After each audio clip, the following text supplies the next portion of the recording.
làm sao ngày xưa mình có thể live một cái live 6 tiếng mình ngồi bắn Valorant được nha. The fuck. À không, còn ngồi học bài nữa cơ, vậy đi.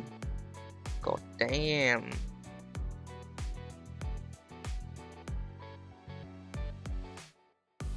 Đó chép cái đéo gì nhỉ? Hình như là chép báo cáo đi rồi. Từ 30 2 tiếng 30 đến 3 tiếng 15 ạ. Cái 45 phút ngồi chép bài kinh. Hồi đó bắn Valorant ngu như bò vậy.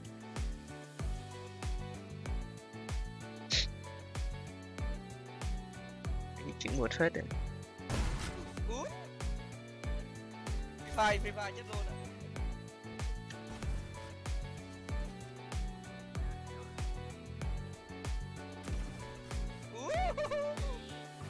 Free Fire chết luôn ạ. Quên đập chat rồi, từ từ đập chat lại.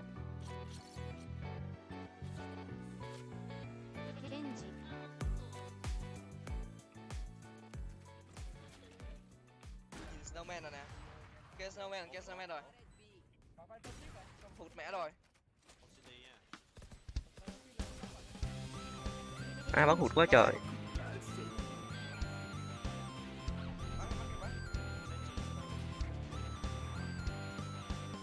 Nó đẩy thương vàng. Hay.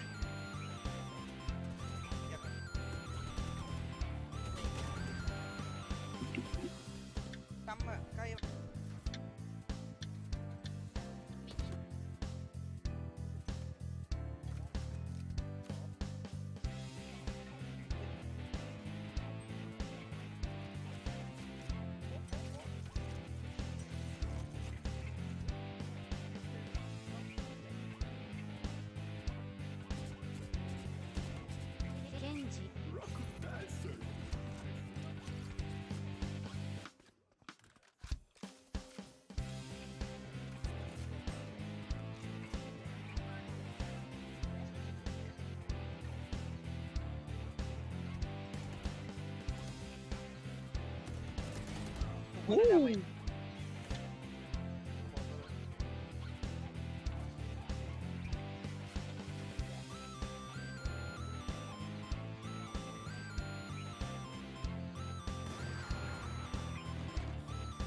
Hay.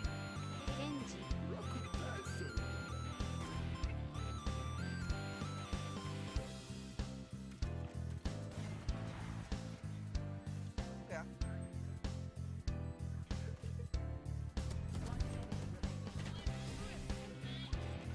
Xuống nè.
Bên này có một quả nét nhầm. Đẩy mid. Hay. Có hai quả nét. Bên này có một quả nét nhầm. Đẩy mid chết. Bên đánh B thôi. B hay A đều được. Đánh B đi.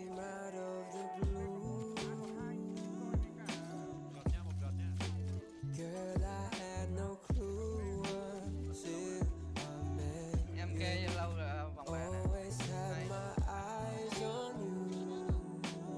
Nhìn Snowman rồi. Bắn từ dùng. Để cho nó giặt, Vô rồi. Qua con lồn. Hay.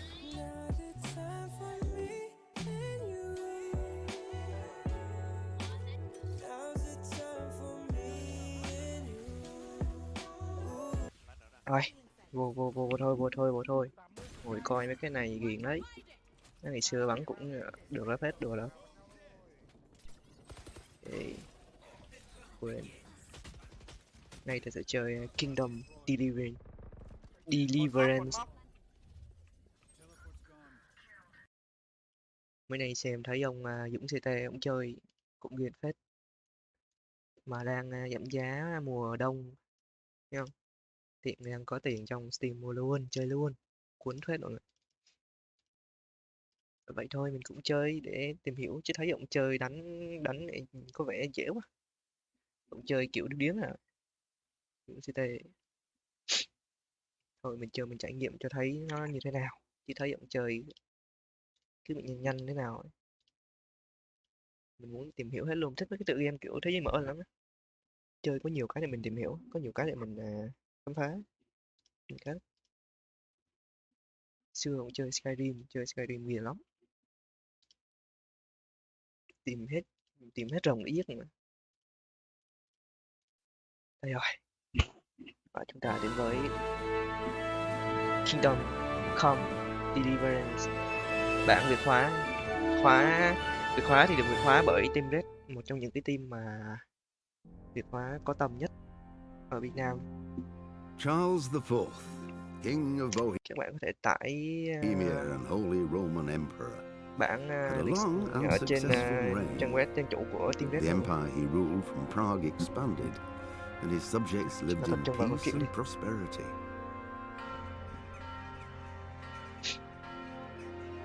When the emperor Cái đế died, chế đều tiếc the thương whole khi người trị vị băng empire hà, mourned. tức là bị vua More ông than bị vua 7,000 people ngày chết, accompanied him on his last procession. là một vị vua kiểu vô cùng thương dân yêu nước ấy. The heir Sau to đó the thì người throne kế of thừa the của ông là flourishing empire was Charles's son, con trai Wenceslas Charles IV, whose Wendeles đệ father tứ. had prepared him for this moment all his life. Thằng này thì được truyền kế từ lâu, từ But còn nhỏ rồi, Wenceslas quyết did định từ nhỏ rồi. not take after his father. Cái con này thì lại He ăn chơi xa neglected đọa, it as a stayed for more để công trình frivolous pursuits. triều đình trệ để những thứ vui tiêu khiển. He even failed to turn up for his own coronation as emperor. Trong buổi lễ Which đăng did quang little to ngôi vua endear của him mình, to ông the còn không Pope. có mặt.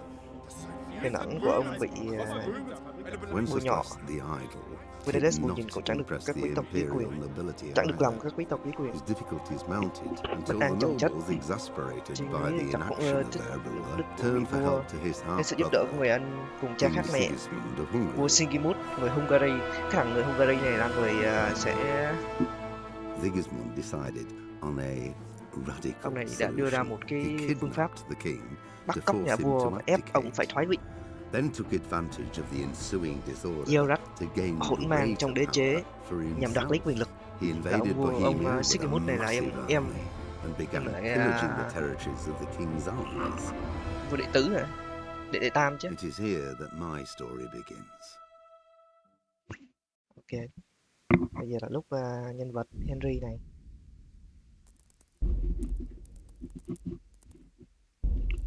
Chế độ chân thực hơn khuyến khích người chơi. Để chơi siêu khó nha mọi người, tôi chơi thử cho biết. Wow, mình có bị hiệu ứng bất lợi nè. Chọn ít nhất 2 kỹ năng phụ trợ bất lợi đúng má ghê vậy.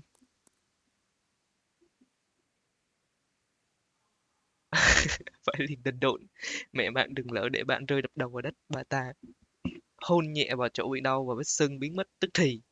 Nhưng kể từ đó những gì bạn cũng bị chậm trễ, nghĩa là những gì bạn làm bạn học cũng bị chậm trễ đi á. Tức là mẹ ngu hơn người á, bị chậm chạp á. Chức năng trí tuệ. Điều này sẽ giảm khả năng nhận kinh nghiệm của bạn. Thực ra cái búp này không vấn đề gì đâu, cái búp này chỉ làm mình chậm cái quá trình mình phát triển hơn thôi, kiểu với quá trình mình mạnh lên thôi á, chứ mình kinh nghiệm mình vẫn nhận được, chỉ chậm hơn thôi, không phải là một cái đề búp quá ghê gớm nè. Đọc từ đầu để ác mộng, kể từ khi còn nhỏ bạn đã bị ám ảnh bởi những cơn ác mộng lặp đi lặp lại, trong khi bạn một tên hề lè lẹt trượt theo sau. Mặc dù cơn ác mộng nghĩ là ác mộng là sẽ có một tên hề luôn rượt đuổi theo sau mình. Ở Việt Nam mình có vẻ như không có nhiều mấy cái kiểu vụ mấy tên hề nên thiết gì ha, nhưng ở bên châu Âu hay là bên ấy á, thường sẽ có mấy vụ tên hề, xong rồi có mấy vụ kinh dị kể về mấy cái tên hề rồi ấy thứ á. Bọn nhỏ rất là sợ mấy thằng hề luôn. kiểu sinh nhật hoặc là một cái vụ lễ lễ gì đó, nhưng có mấy cái dịch vụ thuê mấy thằng hề vậy á, sợ sợ vãi. Mình hề đó tự nhiên bị xã hội kiểu đạo đầy, xong rồi nó đi giết người, có mấy cái vụ án các thứ ấy. Sợ ấy. Đây, bị một tên hề lè lẹt rượt theo sau, mặc dù cơn ác mộng lặp đi lặp lại mỗi đêm nó vẫn làm bạn kinh hãi như một khi còn nhỏ. Ngay đến khi bạn lớn bạn vẫn còn sợ cái cơn ác mộng đấy. Bạn giật mình tỉnh dậy sợ hãi đến mức tất cả chỉ số của bạn đều tạm thời giảm. Cái này có vẻ hơi sợ nè.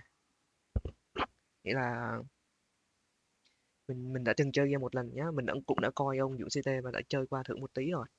Thì thấy cái này có vẻ hơi búp này hơi hơi sợ đấy. Tại vì trong game này mình là cái thằng đi ngủ hơi nhiều. Mình luôn muốn cái chỉ số năng lượng của mình nó cao ấy. Mà cái này mình đi ngủ mình gặp ác mộng nhiều rồi bị debuff. Mà bị debuff này là cũng ghê đấy. Chắc mình không sẽ lấy debuff này đâu. Này hơi kinh khủng đấy. Sợ không gian hẹp. Thổ nhỏ bạn thơ ấu bạn lỡ đập đầu mình vào cái kẹt ở trong cái xô. Ê, lỡ làm đầu mình bị kẹt trong cái xô. Dành cả ngày để cố gắng rút đầu ra nhưng lại vô ích. Trước khi cha bạn cho cái xô một nhát rìu. Your father. Kỹ tiền người đã bắt đầu sợ sợ em cái không gian khép kín. Mặc mũ giáp đối với tấm che mặt kéo xuống làm bạn căng thẳng đến mức các đòn đánh của bạn bị yếu đi. Cái debuff này cũng theo mình á, debuff này không ghê gớm mấy. Tại vì mình vẫn có một số mấy cái mũ giáp mà không có mấy cái miếng che màn á. Không có mấy tấm che mặt á. Cho nên là cái này không đáng sợ mấy nè. Nhưng mà về sau nếu mà cần thiết đeo mấy cái mũ mà có miếng che mắt thì là một debuff khá ghê. Nhưng mà thật sự là không không lo về cái này, tại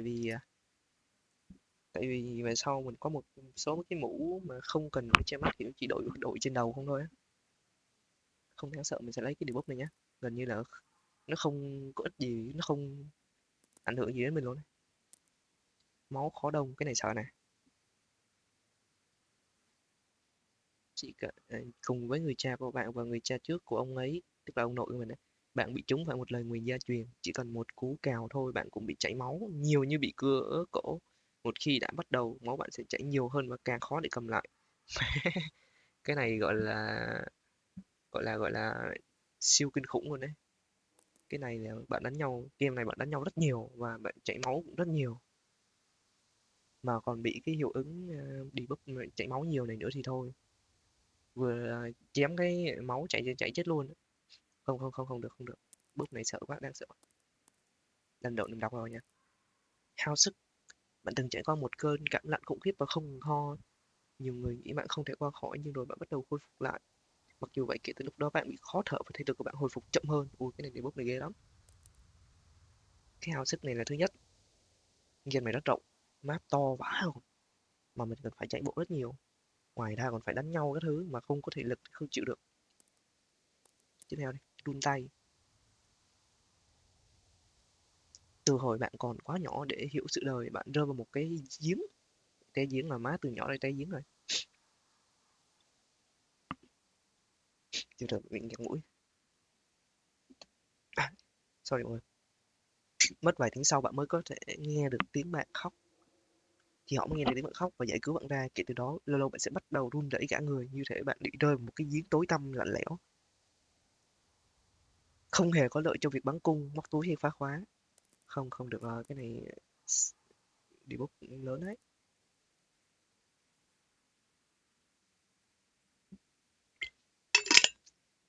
Khi bạn thèm ăn, bạn sẽ ăn tất cả những thứ bạn có thể chạm tay vào. Mọi người nói bạn ăn đủ phần cho hai người. Bạn trông như một con ai đó sống trong bào tử của bạn. Bạn ăn hết thức ăn trong đó. Bạn dễ bị đói bụng hơn, vì vậy cần phải ăn thường xuyên hơn. Cái debuff này không sợ mấy, không đáng sợ mấy nè. Chắc mình lấy debuff này. Ăn nhiều hơn một tí thôi, mang thêm nhiều đồ ăn trong người hơn một tí thôi. Thời gian đấu vậy sao hơi khó khăn tại vì mình rất hết đồ ăn, nghèo quá rồi. Nó không vấn đề, ăn nhiều hơn một tí. Bạn vẫn luôn là một người ngủ say như chết, đôi khi đến lúc bạn ngồi dậy và ngủ chu cũng chẳng lẽ khi thấy bạn thức dậy ở một nơi nào đó khác thay vì thức dậy tại nơi bạn rơi vào giấc ngủ. Cái này không hẳn là debuff ấy. Chỉ là lúc bạn ngủ xong rồi hôm sau bạn sẽ thức dậy một chỗ khác thôi. Xương thủy tinh cái này chắc là ghê gớm này, từ khi bạn còn nhỏ cầu thang hay các cây thang đều là kẻ thù không đội trời chung với bạn, chỉ cần bạn lỡ chân ngã thôi là xương bạn vỡ thành vụn. Bạn sẽ chịu nhiều thương tích khi bị ngã hơn là các loại thương tích khác. Trong là hai cái debuff này, một trong những hai cái debuff mà gọi như là nhẹ nhất. Hạn chế đeo cái mũ có rèm và ăn uống nhiều hơn. Đó, cái debuff này không đáng sợ bằng cái debuff sáng dây đâu, nhưng mà mang cái này đi cho nó khó hơn một tí. Tiếp tục.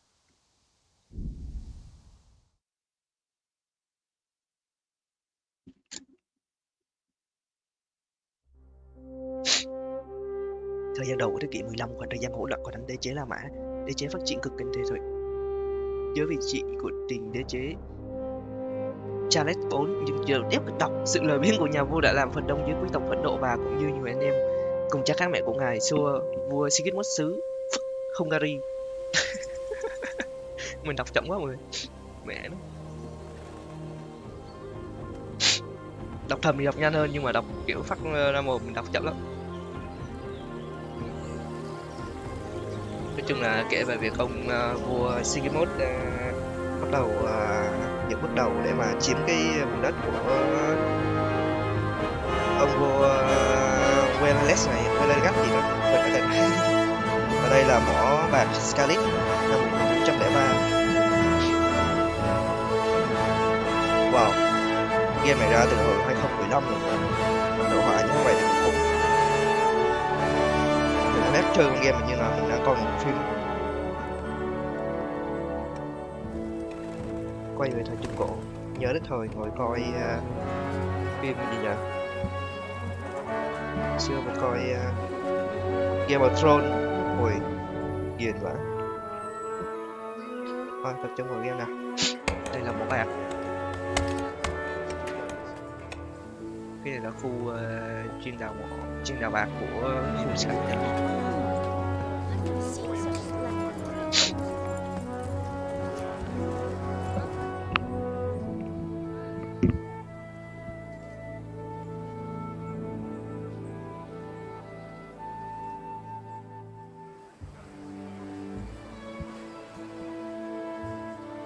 God bless. Same to you. Chúa phù hộ. Today's a Scotch.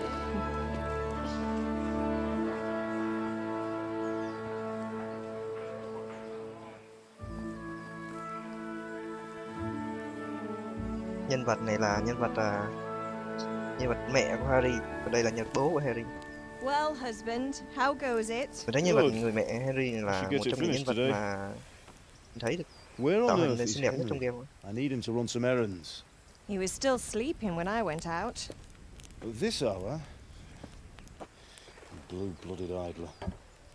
Well, it looks like he was out all evening, drinking like a lord. Like a lord. Ui, một vị vua chúa. Go and get the lazy bones up then. Quick clout round the ear should do it. Mm-hmm.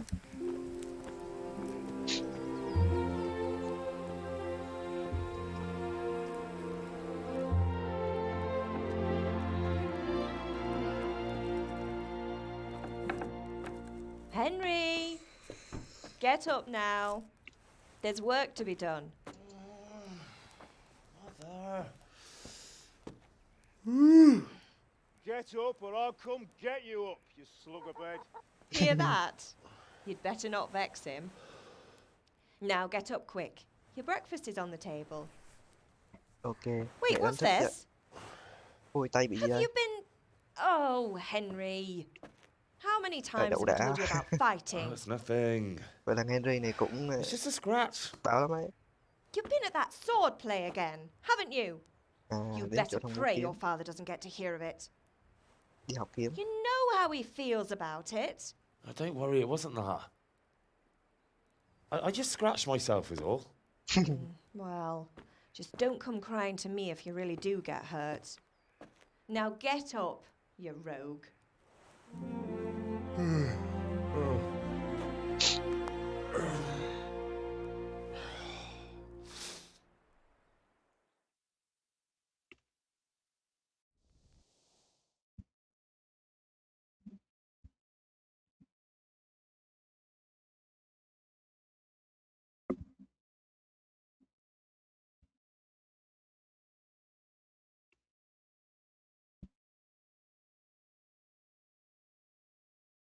Ui chà, lót lâu đấy.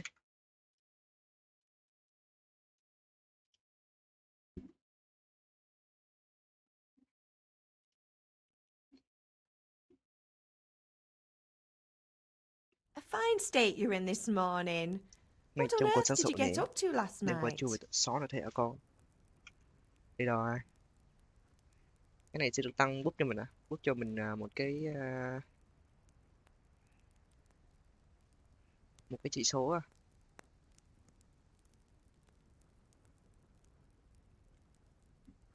Chắc mình sẽ lấy một cái tài ăn nói á.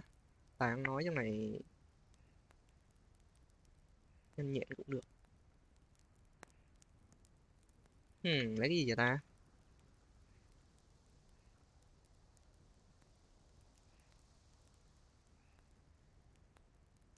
Sức mạnh.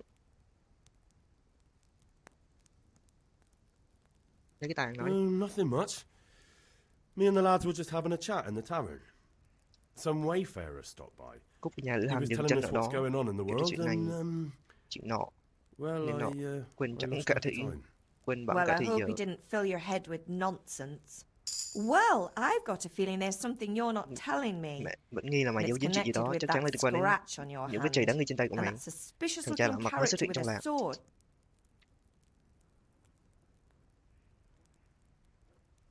Gì thắt chảy con bắn cung. Ok, mình sẽ lấy thêm một cái khác. Sẽ lấy nhanh nhẹn này cũng ngon này.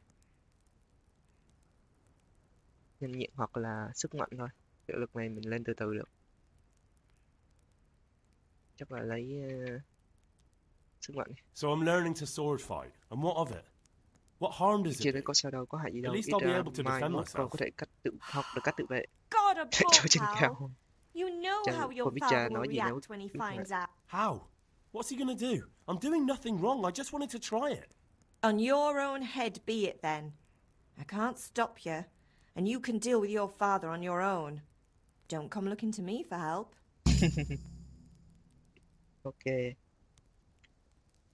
Did Matthew and Fritz come looking? No, I haven't seen them this morning. They shouldn't be hard to find. They'll be hanging around a tavern somewhere Tóc as mày trùng, usual. thằng bạn. Đâu bạn thân.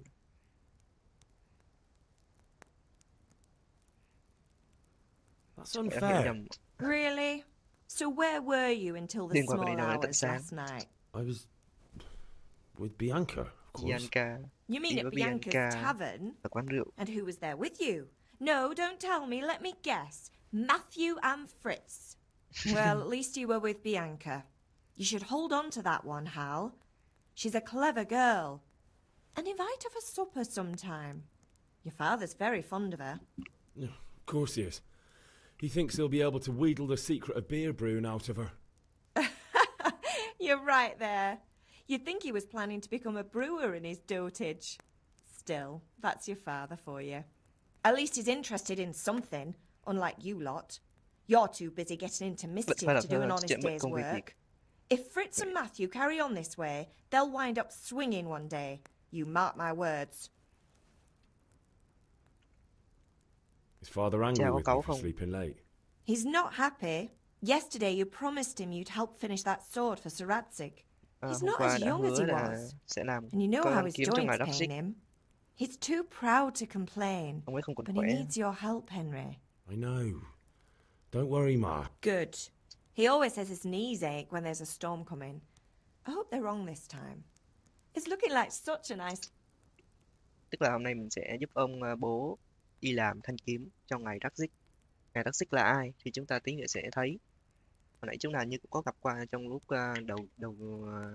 lúc bình đinh của game ấy. Do you need me to do any? Ah, you're a good lad. But I'm fine. Ok. Hiện tại nhân vật chúng ta đang đói nha. Đây là nhân vật chúng ta Henry. Chúng ta có cái chìa khóa tận nhà và hòm. Cũng như một bộ đồ. Hiện tại chỉ số đói bụng, chỉ số máu và năng lượng là 100. Có giáp nè. Sức mạnh 2, nhanh nhẹn 1, sinh lực 1, tài nói 2 là do hồi nãy mình có nói chuyện với mẹ. Thế là được cộng 2 điểm. Ok, thì hiện tại chúng ta cần ăn để cải thiện chỉ số độ no bụng này. Ở đây chúng ta có một nồi đồ ăn này. Ăn từ nồi. Ui, chị đen có 15 điểm thôi á, ít vậy á. Kiếm đồ ăn, kiếm thêm đồ ăn. Phô mai, cheese.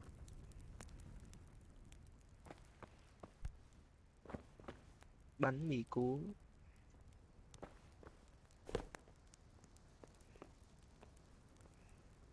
Súp đậu lăng.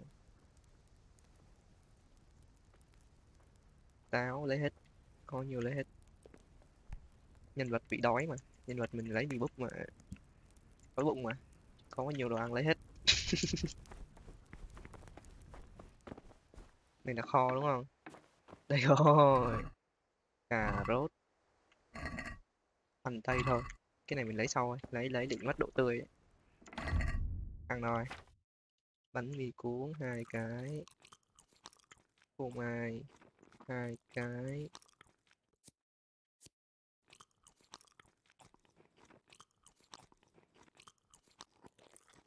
No ngay, 99 ngay. Đây rồi. Lưu tiến độ. Lưu tự động sẽ không khởi dụng trong chế độ siêu khó. Bạn chỉ có thể lưu tiến độ bằng cách uống rượu lưu hương, ngủ trên giường của mình, chọn tất cả dịch vụ trong nhà tắm hoặc khi thoát khỏi game. Ủa, khi thoát khỏi game thì mình vẫn sẽ uống một ly rượu lưu hương mà nhỉ?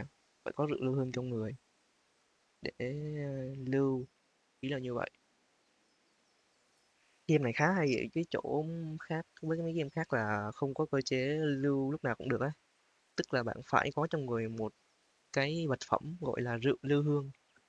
Tức là bạn phải uống cái rượu đó vào thì bạn mới có thể lưu game ấy. Và nó sẽ ảnh hưởng đến chỉ số nó còn trong game này có một cái nữa là bạn sẽ bị say khi bạn uống rượu. Cho nên là uống cái rượu lưu hương này vào chắc chắn mình sẽ bị say. Sinh tồn. Máu được hiện tại mà chưa có thể được gợi ý bằng hiệu ứng. Bạn thấy trong game ngủ là liều thuốc tốt nhất. Tức là cái thanh máu và thanh thể lực của mình không hiện hả?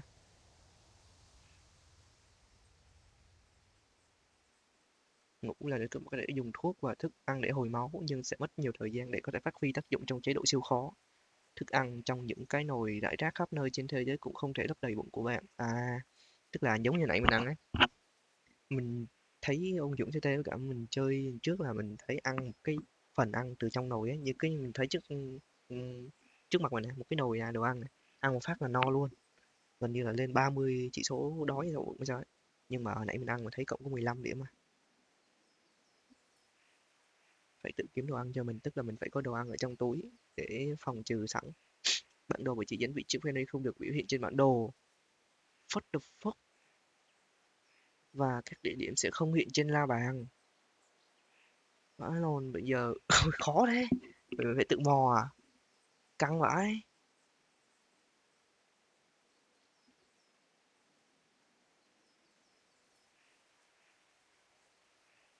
À, điểm cần đến sẽ hiện trên la bàn nhưng chỉ khi bạn đến đủ gần. Di chuyển nhanh sẽ không áp dụng trong chế độ siêu khó. Để, tức là mình không di chuyển nhanh được. Ui, vậy khó lắm mọi người.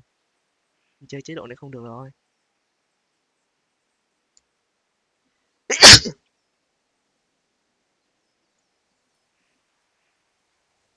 Thương nhân sẽ trả ít hơn khi mua các vật phẩm và tiền thưởng đa phần sẽ thấp hơn, trong khi đó cái phí sửa chữa sẽ đắt hơn. Cái đéo cũng đắt hơn hết. Nhưng mà mình bán đồ sẽ được trả ít hơn. Và bất lợi khi dùng trang bị hỏng sẽ nghiêm trọng hơn. Vì thế bạn vẫn phải bảo quản tốt trang bị của mình. Chiến đấu tay đối sẽ thực tế hơn, các đòn tấn công sẽ uy lực mạnh hơn và dám đâm đầu vào đối thủ để dẫn kinh nghiệm. Khi bản thân không đủ áo giáp là rủi ro hơn bao giờ hết. Chiến đấu với hai đối thủ trở lên sẽ càng nguy hiểm hơn vì chúng sẽ tận dụng lợi thế về số lượng. Dùng con chọn chuột không có hiện điểm chỉ hướng hoặc hỗ trợ chặn trong chiến đấu. Bạn chỉ có thể canh thời điểm chặn né bằng cách chú ý chuyển động của đối thủ. Wow, khó rồi đấy, bắt đầu thấy khó rồi đấy. Mình có nên chơi tiếp không đây? Chứ mình thấy mình chơi không có di chuyển nhanh là thấy hơi xa rồi, thấy hơi lâu rồi. Come here, I need. Nói At chuyện least cha. you're up. That's a start. With what? Ai lỡ bấm space đó. I'm Quên running nói out gì. of charcoal. Hết Run hàng. to the market and Ra buy chỗ a bán bag than from để the mua một túi charcoal than. burner. I'll need some money then. Yeah, that's the other thing. Đạo Kunesh still Kunesh owes me for an nợ tiền, axe, a một cây hammer, rìu, and the một cây nails búa, I một đống sold đinh. him a month ago. Not to mention his debt from before. Và Go cả and tell khoản him to nợ. pay up, at least for the axe and hammer, and then use the money to buy the charcoal. Kunesh, that drunkard. That'll be fun. Well, you're a big lad now. I'm sure you can Mình manage. tự tìm cách đòi. If not, tell him that Đi next xiết time nợ I'll đó, come xiết nợ ông nhà myself Kunesh. and personally use that hammer to... Sure I'll be happy to hear it. Is that all? Not quite. The Chamberlain at the Tìm castle thị has thần the trên cross đầu, guard tìm for một Sir thằng Radzig's sword, which I had engraved in Sasau. You want me to go and pick it up? All right. Money, charcoal, crossguard. Got it. And Tiền. ale. Stop off at the tavern on your way home. I know you'll be Than. going there anyway to Và see that văn girl khí- of văn kiếm. yours. But make Và lấy sure the bia. ale's still cool from the cellar when you get back. Đường nào cũng đi gặp Her cái con name bé is á. Bianca. Bianca. Right, so make sure Bianca draws me a nice cool one. Run along now, work won't wait. Cái... Không còn hiện máu. Ui, không còn hiện máu thì lực ở dưới này. Cái này giống thật thật luôn rồi. Nó không còn là một cái hình như là chơi game nữa. Đúng là hardcore mà. I'll be with you. I'm with you, Henry. How are Ok, you? mình chạy ra đây để lấy cái Father sent me. We're forging a One sword kill. for Sir Radzig, and the Chamberlain has the crossguard and pommel. Father had them engraved in Sasau. Right. They're here. The Chamberlain gave them to us for you. We looked them over. Beautiful work. I've never seen anything so fine. I can't wait to see the sword. Just make sure you don't botch it. When did I ever botch anything? Where shall I start? Ah, shut up and give me what I want, or I'll kick your ass this evening. Right away, your lordship. Magnificent. Shame I can't keep the sword for myself. Well, I better go if we're to get the job done by this evening. Godspeed. See you later in the tavern. You certainly will. After today's work, the ale might even be on me. Ok. Có thanh vành kiếm rồi. Tiếp theo là cần phải xuống khó hết. Không hiện nhân vật mình đang ở đâu luôn ạ. Hiện tại đang đứng cái cổng đúng không? Chỗ này đúng không? Mình đang ở đây nè. Và mình lại đi xuống cái này, quẹo phải, quẹo trái chứ, quẹo trái đến chỗ ông Kunet đòi tiền. Nhưng mà người mẹ nó đúng không?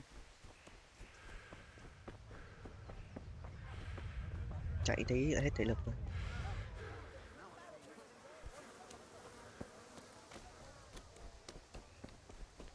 Hay trả tiền ông già. God be with you, Kunesh. What do you want? My father Cha sent me sai to tao get đi the lấy coin tiền. you owe him for the Và đòi axe, nợ. hammer and nails. I've got nothing. Clear off. Đã đủ. Trả nợ hoặc ăn đấm. Hơi cương nha. Thôi nói chuyện You trên know đây. you owe father for a lot more than just the axe and hammer. If he went to the bailiff about it, you'd be in deep water. At least Gặp pay trong for the rắc rối tools nếu if ông you can't gặp pay quận for trưởng. everything. Ít nhất phải trả I tiền told dụng you I cụ. have no coin, you bastard. Get the hell out of here, or I'll use the axe on you. Cái chỉ số ăn nói mình hơi thấp nè. 3 nè. Mình không được, mình phải lấy tiền. Mình phải lấy tiền để mà mua đồ. Trả nợ đi tên bợm rượu. Nợ là phải trả. Look, I know things aren't easy. Your wife ran off. Booze is dear these days, and you're as much use as a square Những wheel. bánh xe hình vuông. It's no wonder you're short of coin. But a debt's a debt. Nhưng nợ, I nợ. can't leave here Tôi không without thể rời something. khỏi đây mà không có một thứ gì. You son of a Thất bại whore. rồi. How dare you speak to me like that? Didn't your thieving father teach you any manners? Bởi vì No? thằng cha trộm Well, cắp của I'll mày. teach you then. Bye. Đâu, đấm nào ạ? Đấm nhau với tao à? Jesus Christ! Topsy Diri. Đấm nhau với tao à? Sheesh. Here. Ông đấm nhau cái mình chấn thương mẹ đầu rồi. Ha ha!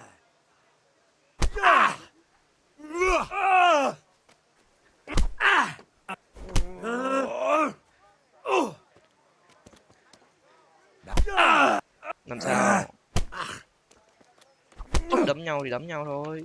Tôi sợ gì ông già. Rượu về. Well landed. Đánh quá hay. Không hay thôi chứ.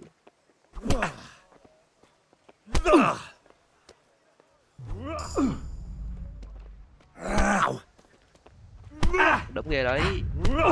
Rồi phải lật lui vài tí cho hồi. À chạy à.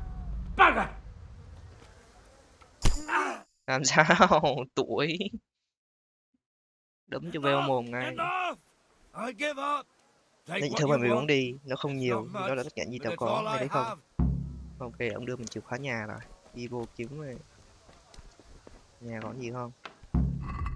Ui bị trừ máu. Ui bầm dập luôn. Đấm nhau có tí bầm dập mẹ rồi.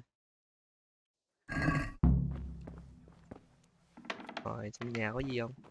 À tang hoàng chả có mẹ gì vậy.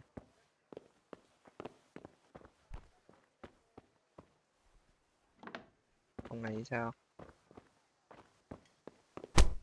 Cái hòm không ạ. Nhưng nhà không có cái gì thật ạ. Có là nghèo thật. Có nồi đồ ăn nè, có đói không? 97 không. Mở khóa. Được một cái búa và đinh. Chị đánh giá bao nhiêu? Đánh giá 4, 2 tiền. Là 6 tiền. Phải liền. Bán chẳng được bao nhiêu luôn đấy. Mình cần phải lấy bao nhiêu thang? Ông này bán thang đúng không? Good day. Này. 0.7. Mình vẫn phải mua bao nhiêu phần?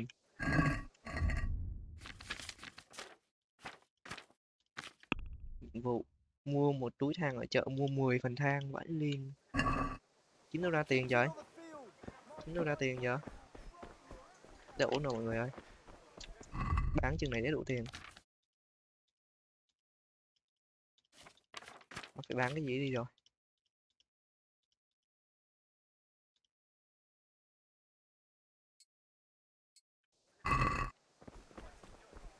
Ừ nha. Mình cần phải bán cái gì rồi. Về nhà trông đồ ăn đi bán thôi. Nó thằng con bất hiếu. Chỉ trách thằng cha kia không có đồ không có tiền.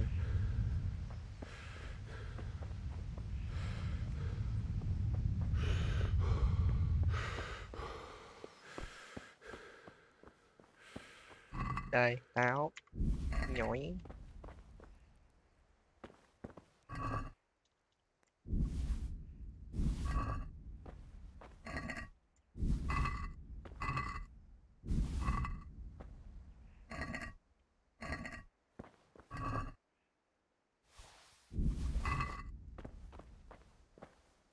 Này là gì phô mai? Bánh mì.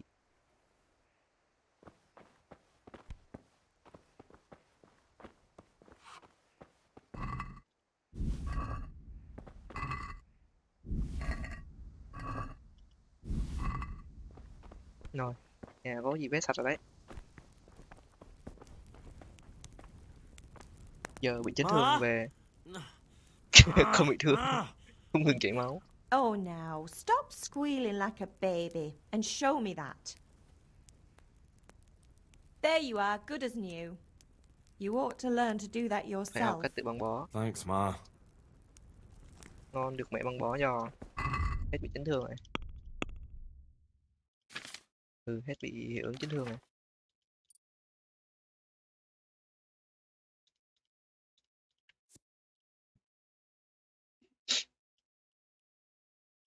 Chắc mình sẽ lấy cái khẩu hành này đây. Để giảm hiệu ứng đói lâu hơn 15%. Giảm cái debuff sáng dây này đi. Chứ mấy cái này nó có vẻ hơi bị...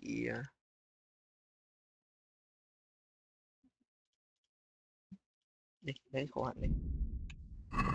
À, mình còn một cái chưa cộng à. Sức mạnh. Không có nào ngon cả.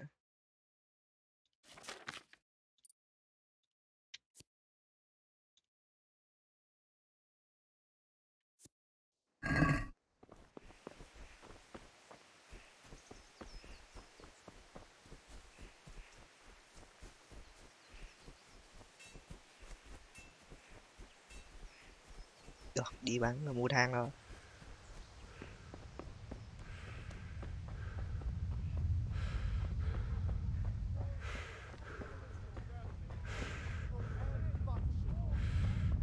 God be with you, Henry. Good luck then. 10 phần đúng không? Phải trả 7 tiền. Vậy thì mình sẽ bán hai cái này đi. Tất nhiên là thiếu rất nhiều tiền rồi. Bánh mì này cộng bao nhiêu? 17, 16.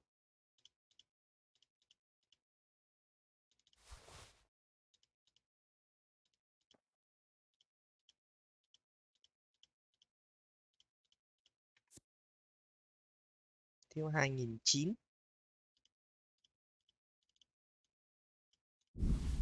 Ngon ngay. Thả được ngay. Can we do? Aye.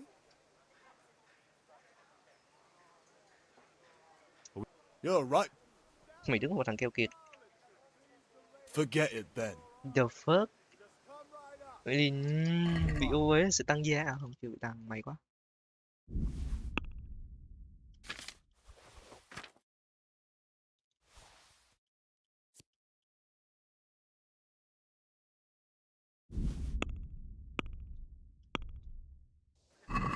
I'd like to discuss. Aye. Is this enough? That's better. Cày thế nhờ? I knew we'd come. Rồi, đi lấy gì? Lấy bia đúng không? Học kiếm. Kiếm. Cái này vậy? Do you want to learn something? Have you recovered from yesterday's great wound? It was nothing. Máu me bê bết. Except Mother noticed and had a word or two to say about it. No mother's happy when a son starts to take an interest in swords. Where there's weapons, there's death. The question is, what do you want? I don't want to rot in this hole forever. I feel like I don't belong here. I want to live and see the world. But the world's a dangerous place and I need to know how to protect myself. Spoken like a man. And as it happens, today's your last chance. I have to leave. So, are you ready to... Yes. Yeah. All right, I'll wait on the ground by the... Ông này sẽ là người chỉ chúng ta. Linen fabric, dyed and plain, something for everyone. Rosemary? The best thing for her. How are you? I heard it from a traveler. Good luck then. May vá. Ui, đắt thế, 141 tiền. Đắt gần như gấp đôi luôn. Để bán vải. Để bán cái gì? Bán may vá. Good health to God be with you. Của bán cả vũ khí này. 16 tiền. Đủ không? 14, 16. Chỉ được 4 tiền. Con này sẽ được hơn 2 tiền. Không đủ đâu. What are you after? A bit of this, a bit of that. Onions that'll even make your man cry like a little lass. Satin. You'll find it all here. Thôi đi thôi. Rồi có sự kiện gì ở đây?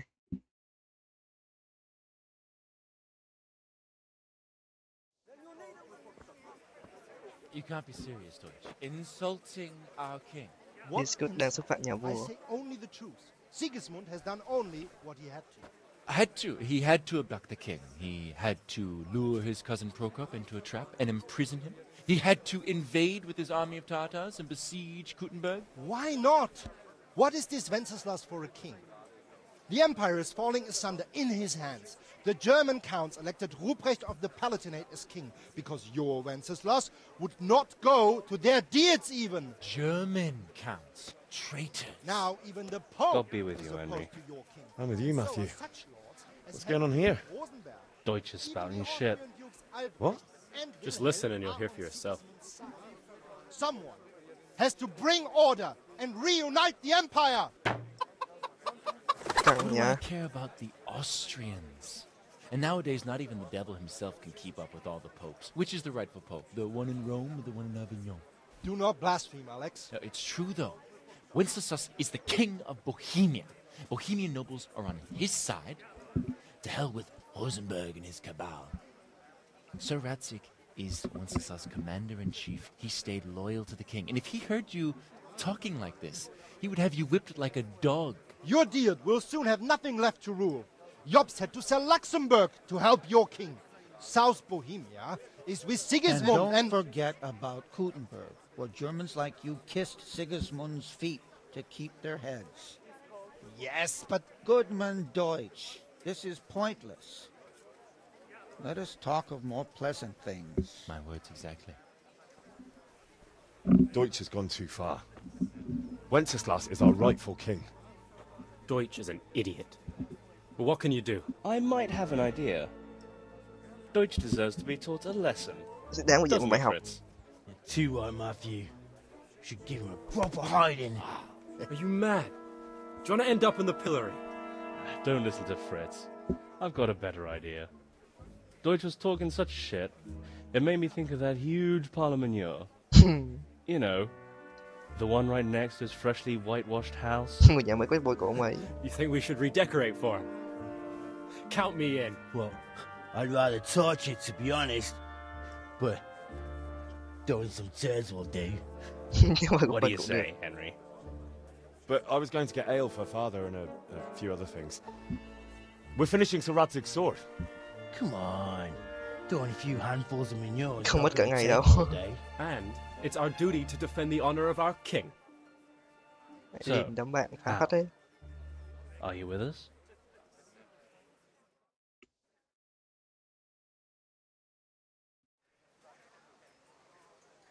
Okay. Oh well. Father can wait a while. My word. I knew you wouldn't miss Đi out quậy on pháo all này the tí fun. đây. Let's go. Trông lại vui đấy.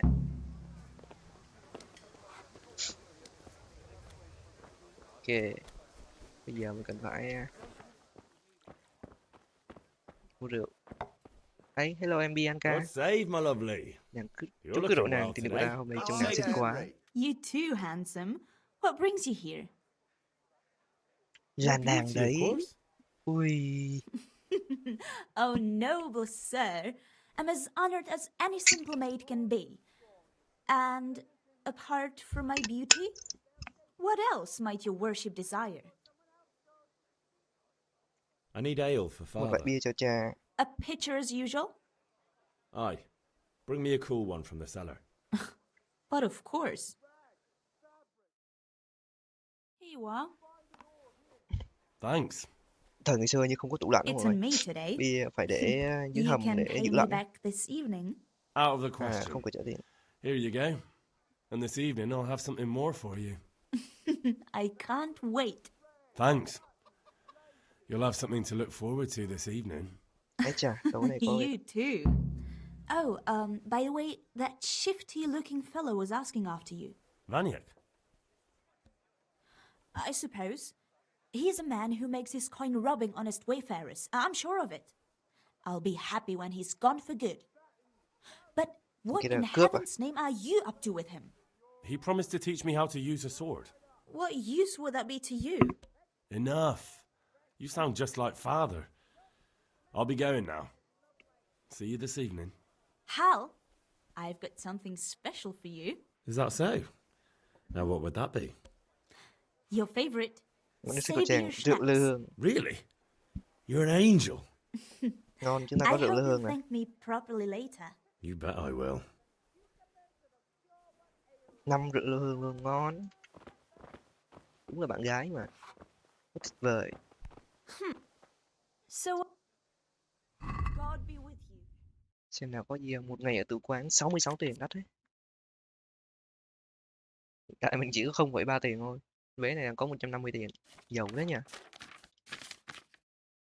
Bằng gạt.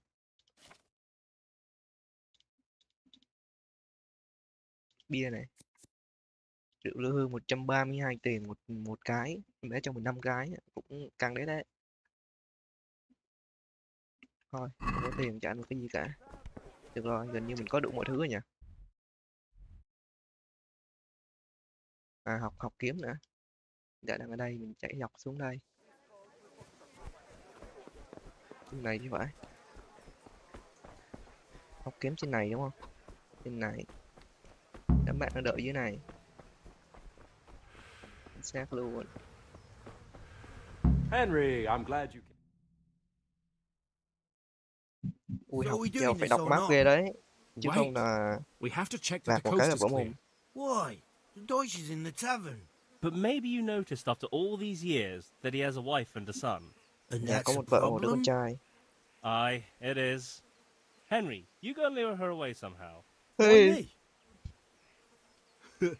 Because you're the clever one. Yeah. Tại vì mình là thằng thông nhân nhất, thông minh nhất ạ.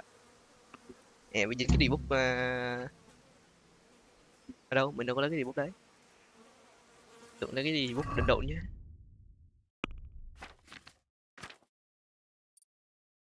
Sợ không gian hẹp, đúng rồi, không đội mũ với cả sáng dây, đói nhanh hơn. Hiện tại chỉ số đó là 92, không vấn đề. Ăn một cái gì đó cho. Máu vẫn máu tự hồi nè. Vậy là hồi nãy là về gặp bà mẹ bảo quấn cho mình là cũng được lên máu luôn. Đây là bà vợ đúng không? Đây là đống phần đúng không? What do you want, lad? Chồng I bà đang just gây went rắc by rối. the tavern and your husband was in there talking nonsense. I thought someone should take him home before he gets himself in trouble. What sort of nonsense? Well, he kept saying that Sigismund was right and King Wenceslas is a drunkard, that sort of thing. Some people took exception, so I thought... God almighty, the fool. Next thing he'll start on about the popes. He might have mentioned the popes too. Thank you for telling me. I just hope I can catch him before he gets into another fight.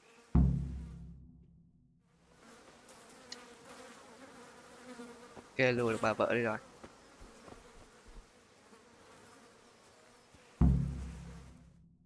Danh tướng bị ô uế, what the fuck.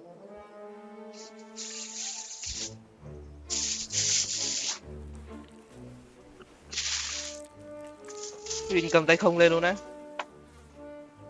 What are you waiting for, soldier? Fire the Bắn của mấy bắn đá đó đi nào. For king and Vì vua và đất nước. For king and country, my ass. This is all good, clean, fun. Nearly as good as having that đúng traitor vậy. in the pillory. Nearly. Now that would be sweet. That's for Sigismund. Nhà quả tường vừa quất vôi lên. Eat shit, Deutsches. You bastards! What the fuck do you think you're doing? What the fuck are you think you're Hey, doing? Hans, can't you see? We're decorating your house for you. It's like your old man was saying in the tavern about that traitor Sigismund. We're just doing what we have to do. Oh, sons! I'll take those smites off your faces! Oh, Tắt nụ cười trên I'd like mặt to của see mày. you try. What are you doing here, Zbigek? Hanging out with this poxy Deutscher? Maybe you'd like to try out the latest German fashion. Ném một đống vào mặt luôn ạ. Fucker! I'll make you pay for that. Rồi nhà vô đấm nhau luôn. Nhau vô, em vừa đấm nhau, vừa đấm cái thằng ông già trên kia xong. Giờ sẽ đến lượt tụi bay. You'll get my... Làm sao? 4 đến 3 không chụp cũng què. Mày thằng kia giúp tao coi. Đúng rồi, vô đập đi. Đi bằng đấm. Đúng rồi. Is that all you've got? Đúng vậy. Tao sẽ cho mày thấy. Tao sẽ cho mày thấy. Mày. Mày con thằng tiếp theo. Sẽ là mày. 3 đánh 1. What are you doing? For God's sake! Stop right now! The Tuần cảnh ở trên đường đến. Phải lên tuần cảnh ở đây. Chạy. Chạy khỏi tuần cảnh cùng đám bạn.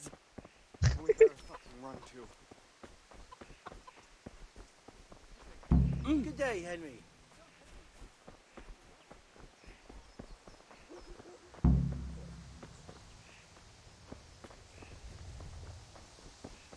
Gặp lại lũ bạn ở chỗ Cunet.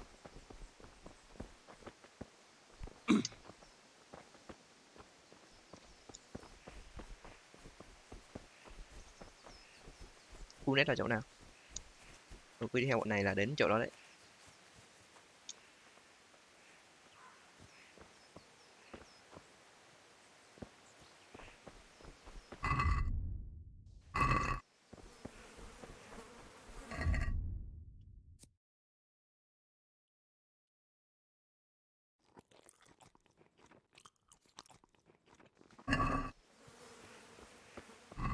có tăng máu, tăng máu này.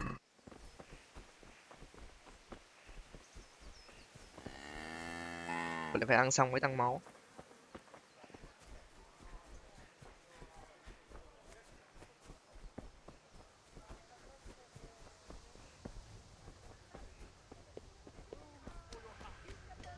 Ok, đến chỗ ông đấu kiếm đi.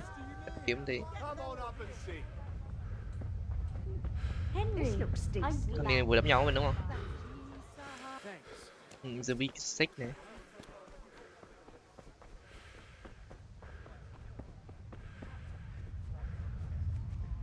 Ui, thể lực còn yếu, chạy có tí là lại tái tao mặt mày vậy.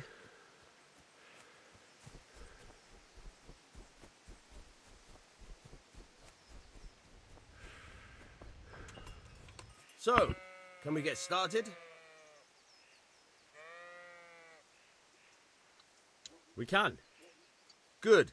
And since today's the last time we'll be seeing each other, you can show me everything I've taught you so far.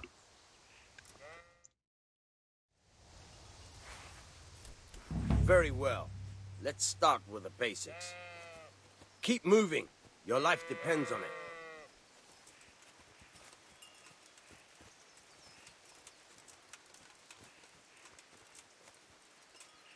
All right. Now try to hit me. You have to put your weight into your attack. If you just fiddle around, you'll get nowhere. Try slashing from different sides. Unpredictability is the key. Never repeat yourself. All right. Good. Now you're getting it. Now you're getting it. Now you're getting it. The point of the blade is for stabbing. Try it a few times. Now you're getting it.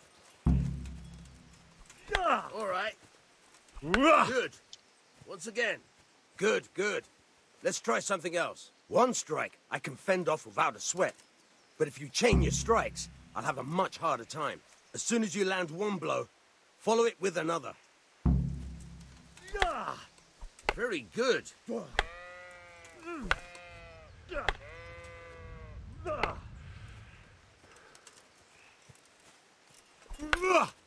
Good.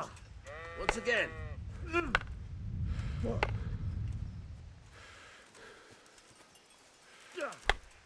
Not bad.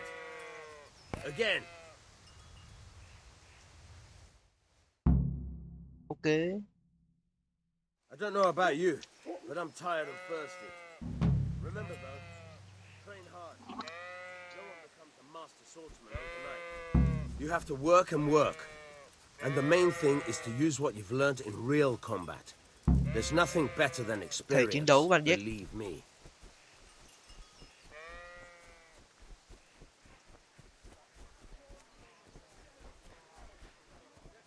Rồi qua gặp đám bạn thôi. Thằng này bị mình đấm xong giờ nó ngồi xó. All right, blacksmith's boy, you got the better of me. Take what you want.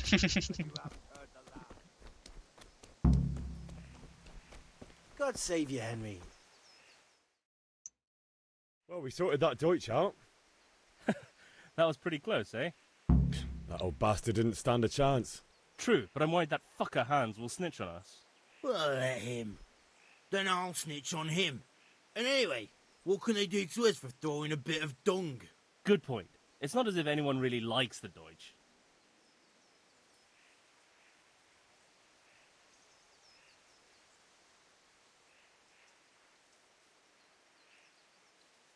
May mắn vì Yama2k đã báo cáo cho chúng ta. It's a good thing Yama2k warned us. Well-behaved girl like that. I'm surprised she didn't call the catch pole. She must have seen Matthias. What do you mean? Because he fancies her. And I think maybe she likes the look of him too. Shut up, you idiot. Anyway, nice job at the Deutschers. Never a dull moment with you lot.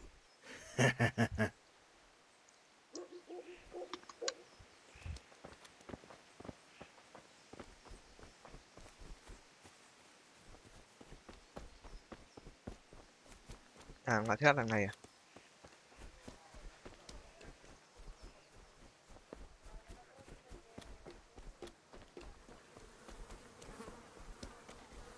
Theo thằng Mai Thét này thích con bé Yama2k. Cô, nhiệm vụ chắc hoàn thành rồi nhỉ?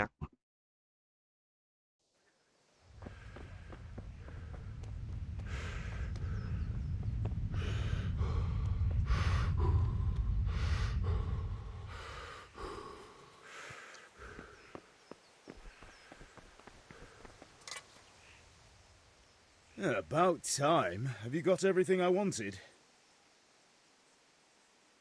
I have charcoal, the hilt, and the ale. We can start. Good job. Let's have it then, son. Where have you been with that ale? It's as flat and warm as horse piss. Go back and get me another, and you can pay for it yourself. That's the price of stupidity. Phải lên.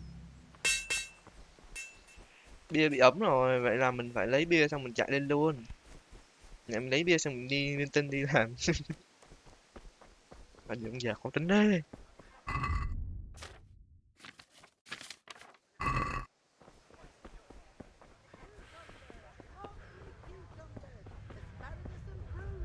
God be with you, Henry. You too, my buddy. Ôi, tiện thể xuống gặp em người yêu thêm lần nữa. I can see that. What's the matter? I need another pitcher of ale. The last one wasn't cold enough for Father. You want me to get it for you? Aye, and a smile from you. Goodbye.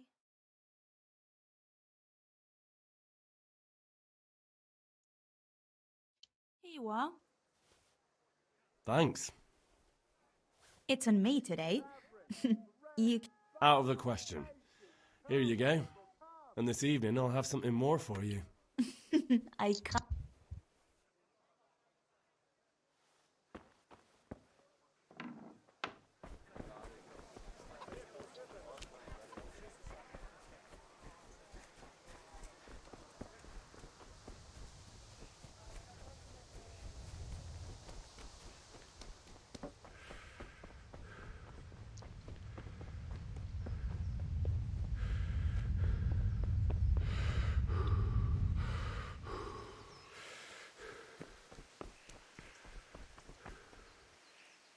About... I have charcoal, the hilt, and the ale. We can start. Good job. Let's have it then, son. Well done. Right. Let's see what kind of job the master in Sasau did for us.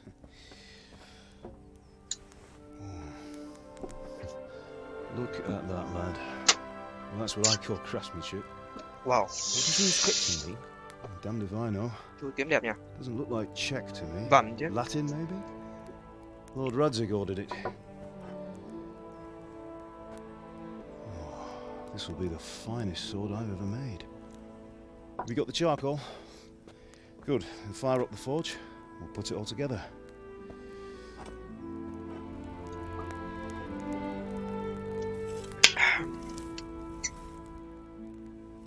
By the way, someone paid me a call. I reckon you might know what it was about. Có người đến gặp.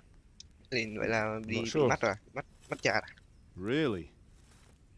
Because I'm pretty sure you and your friends threw dung at Deutsch's freshly whitewashed house. He was here with the catchpole earlier, and it was not a friendly visit. What got into you, Hal?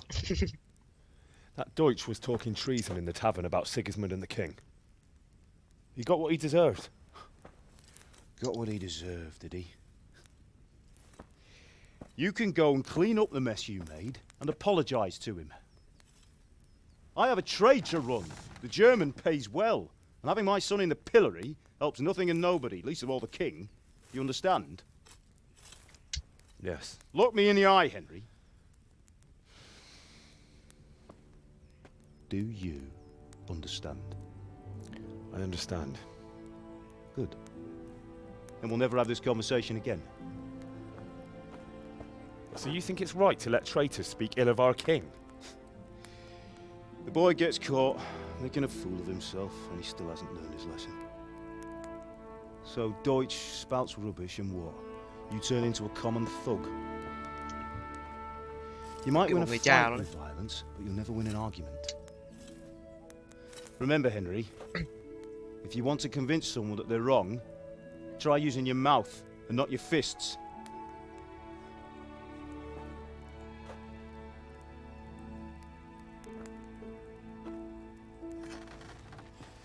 Furnace is ready. Right, we'll do the grip.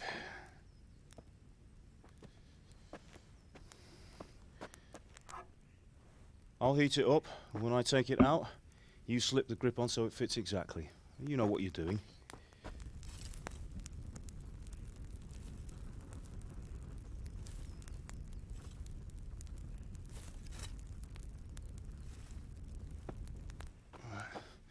Do it.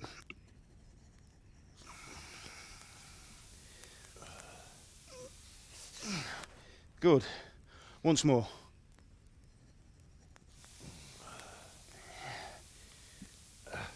That's it. Done. Now file it down so it sits well in the hand. I'll prepare the guard.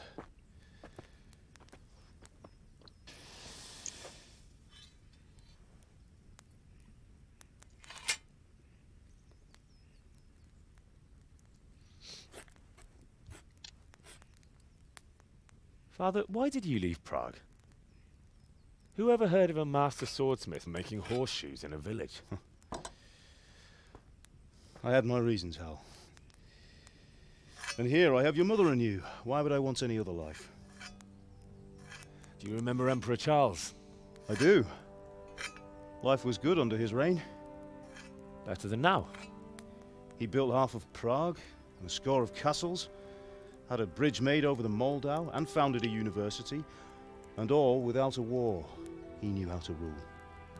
Better than Wenceslas. Better by far. But Wenceslas doesn't have it easy. It's hard to step into the shoes of someone whose like is born only once 1,000 years. What about Sigismund? Do you think Charles would have brought an army down on his own people like Sigismund? No. Wenceslas may not be the equal of his father, but Sigismund, he brings shame to the royal name. How's it going? Give it here, and we'll put it all together.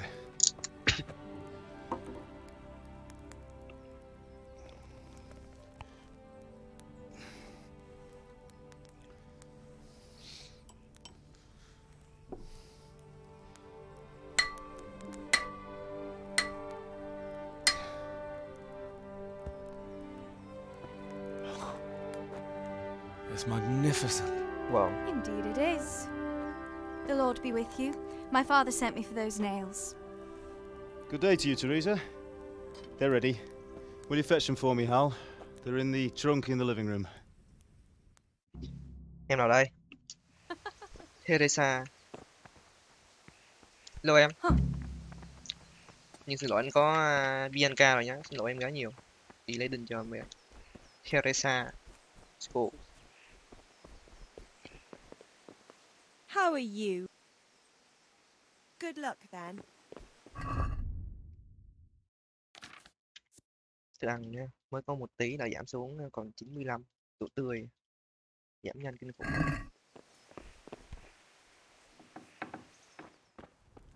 Chắc là em mình nên bán.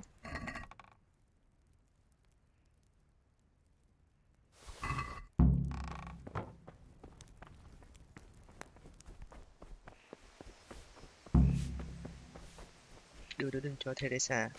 God above, have you gone deaf? Đồ phất ông già nhưng cấu gắt vậy. Here are those nails you wanted. Thanks. So, how's Bianca? She's fine. Why do you ask? Just wondering, will you be going to the dance this evening? We will. Maybe we'll see each other there. Anyway, mustn't keep you. I'll be on my way. That sword is truly beautiful. Nó vậy ý gì? Ui, người bạn ơi. Fine lass, eh? Now stop staring at her and come and see this. It's time for the trial by fire.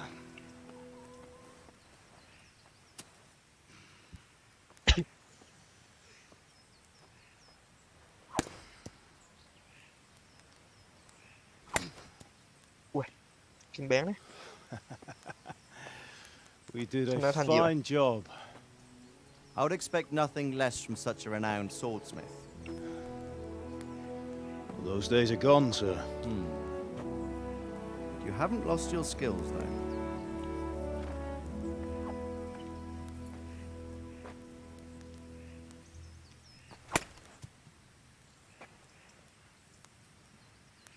Would you like to try it? Sir, what good is a sword to a Let him commoner? try it. Ôi, được thử kiếm à? Ngon. Kiếm của hàng rất nít là cái ông đó.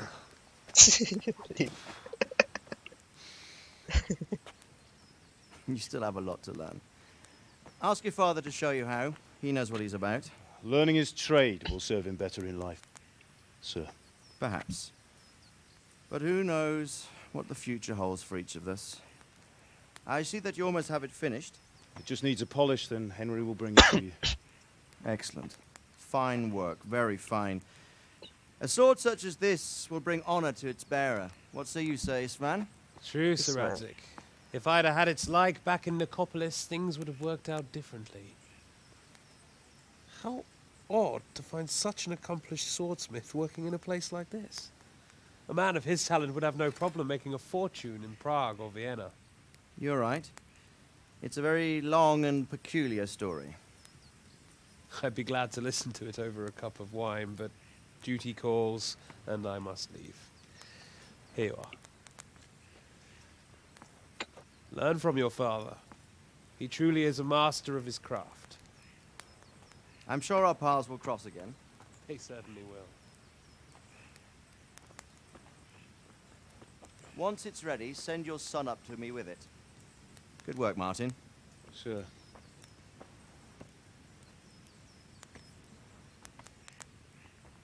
It's been an honor, Sir Isvan. Have a safe journey to Sasau. The honor is mine, Sir Radzik. Thank you for the hospitality.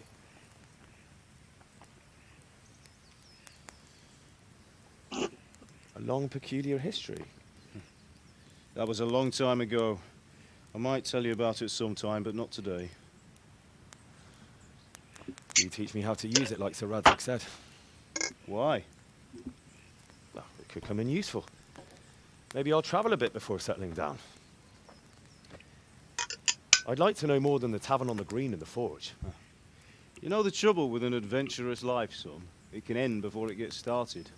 I might teach you how to handle a sword, and then someone will shoot you with a crossbow as soon as you set foot outside the house. You talk as if you've seen it happen.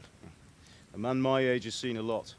Being a blacksmith might bring no glory, but it has its benefits, like keeping your head on your shoulders. I want to end my days in Skalitz, here, beneath the linden tree and by your mother's side. Well, so do I, one day. But first, I'd like to see the world, meet new people. Meet them or beat them? Meet.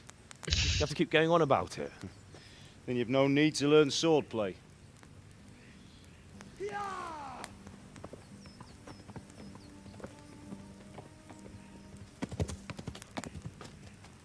A messenger. He was in a hurry. What's happened?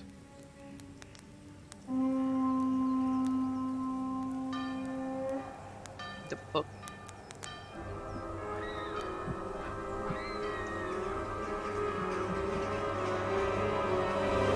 Gì? Quân nó đến rồi à? Quân của ông Si Bitgut gì đúng không?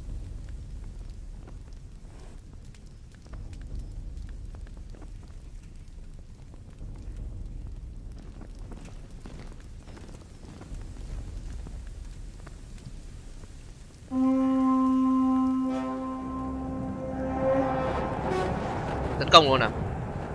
Bất ngờ đấy.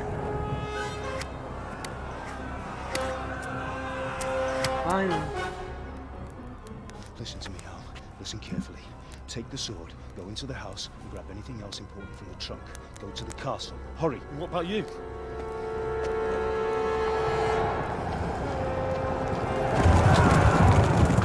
Your mother is in the village.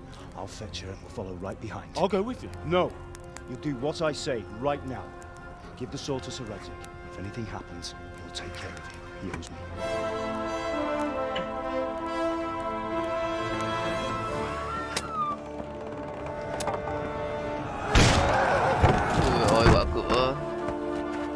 Thành nhìn chán thế.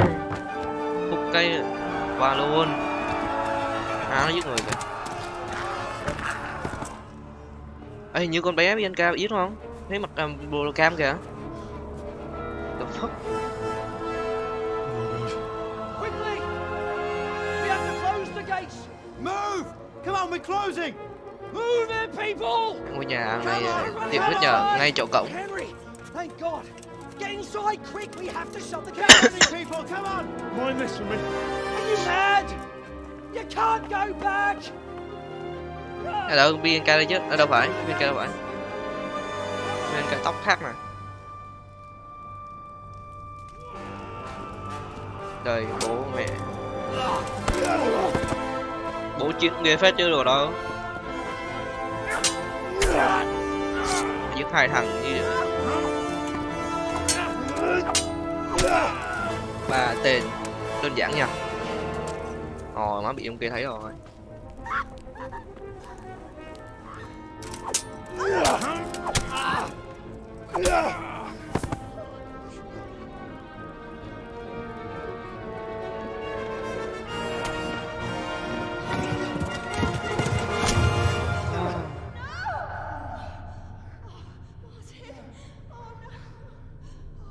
Chứng kiến hết tất cả mọi thứ luôn.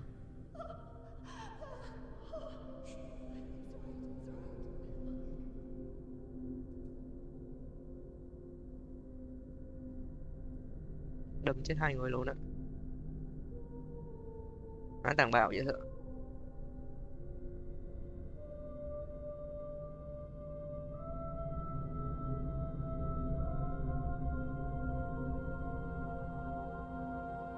Má chạy thôi. Nhớ mặt của nó. Come on, Hal! You can still make it! Run!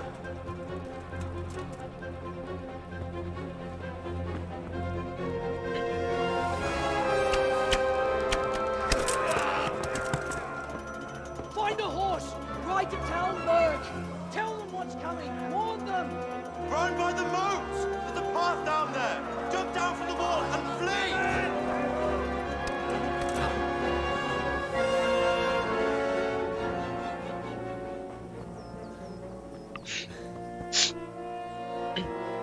Wow. Ôi ông rất nhận thấy rồi nè.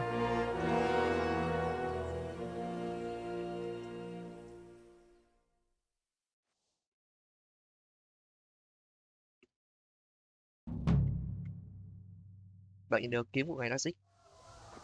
Thi thật bất ngờ. Cháy. Có cái kiếm đúng không? Ngon.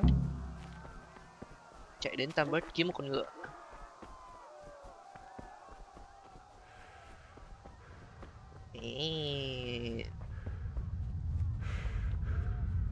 Tambert là ở đâu vậy? Từ từ nha. Hiện tại đang đâu vậy? Mình vừa chạy xuống đây đúng không? Nha. Đây mình chạy xuống đây chứ. Tòa thành ở đây. Rèn đây, đi vòng, đang chạy xuống đây. Ok, chạy xuống chỗ này, xong mình sẽ chạy đường thẳng đến chỗ này, đến Tambert.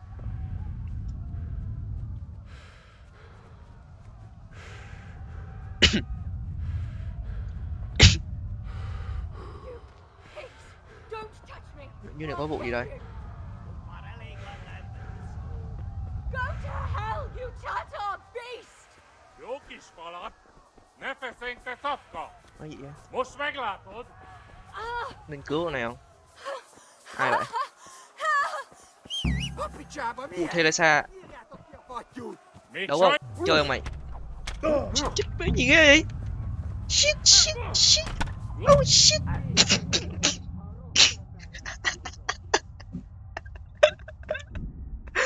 Má không làm được cái gì luôn.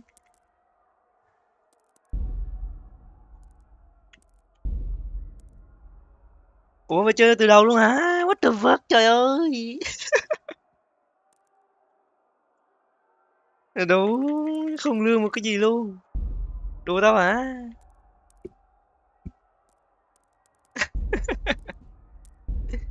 Mẹ nó game. Thôi kết thúc live ở đây, đủ có hài với rồi. Má tự nhiên chơi cái chế độ khó làm méo gì. Damn. Buổi live thất bại. Má anh hùng nữa mày.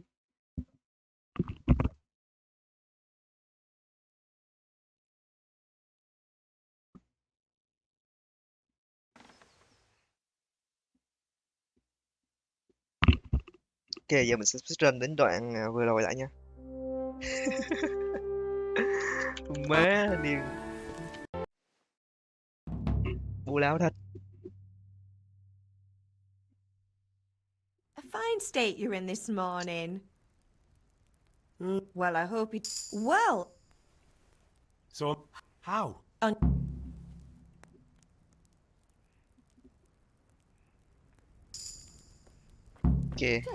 quay lại ngôi nhà rồi. Có cái gì để hết.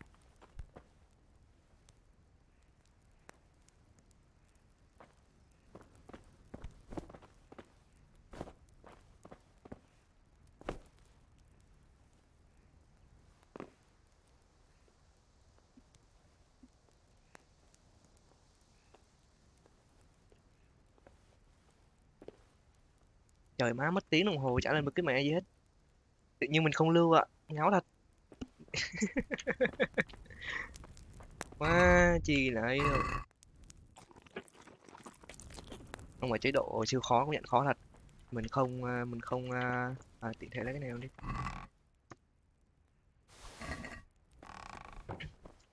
Thứ nhất là nó không tự động lưu á, thứ hai là cứ mỗi xong một nhiệm vụ nhỏ là nó sẽ tự động lưu ấy. Thứ hai là bản đồ không thấy được. Nè, như cái chế độ này mình thấy được cái thanh máu ở dưới thấy không? Thanh thể lực nè, nãy đâu có hiện đâu. Game khó phết. Chế độ khó nó hay đấy. Khi nào mình sẽ chơi sau. Mình dính hai cái debuff này chứ. Khởi đầu không hề tốt lành tí nào. Má này thì anh hùng mà mày.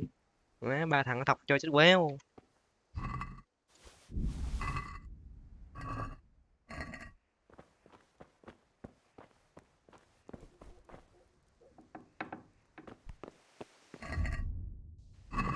Nó bụng 65. Ăn đề. Này trên bản đồ hiện thấy đâu nè. Hiện thấy mục tiêu mình đi đến đâu nè. Thậm chí thấy cả hiện tại mình đang đứng ở đâu luôn. Hãy đứng hiện ạ. Ui chế độ khó khủng bố nha. Kìa mình skip nha, hồi này mình có chơi qua rồi. Speedrun thôi. Mé tự nhiên. Thành cho con bò gì không biết.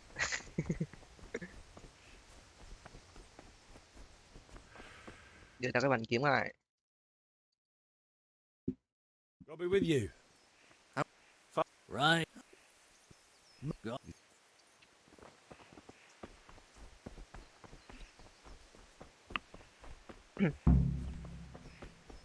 Này mà khi chơi tiếp chế độ vừa độ cũng vui phết đấy.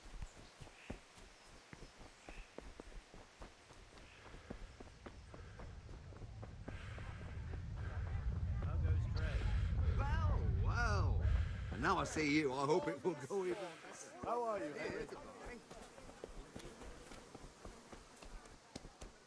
Đường nào đấm nhau cái này không? Đấm luôn.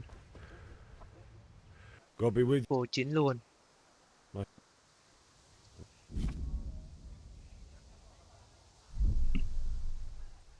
I must have misheard you. You son. Sure.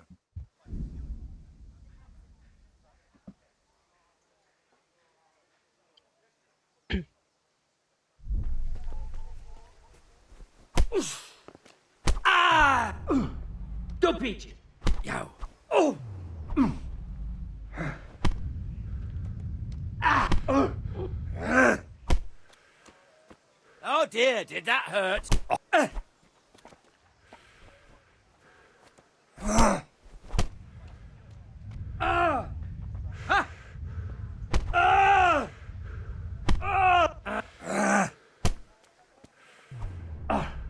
God.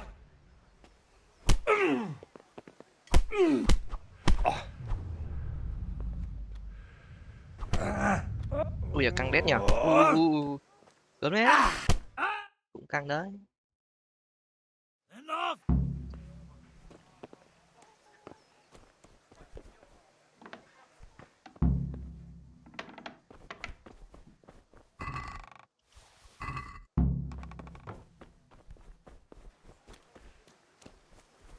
Ngoài đó ông còn gì giá trị không? Con ngựa.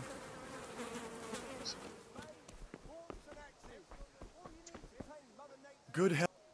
Goodbye. 10 thang đúng không? 10 thang. Bán cái này, bán cái này. Tự nhiên có 3 rượu lưu hương ta. À trong túi đồ.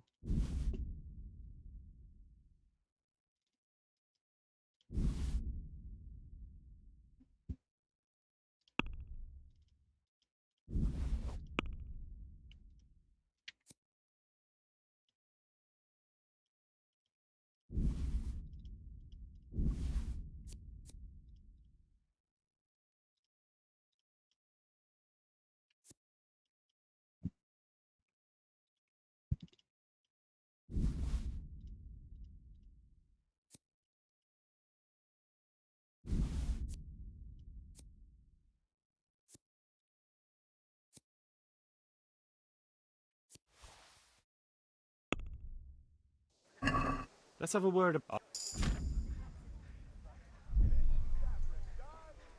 Agree? That sounds pretty. Finally. Ngon ngay. Giờ hồi nãy rút kinh nghiệm rồi ha. Giờ mình sẽ đi làm bọn kia trước. Khi mình hủy không đi ném phân cũng được nhờ. Không ném phân cũng được. Cho nhanh.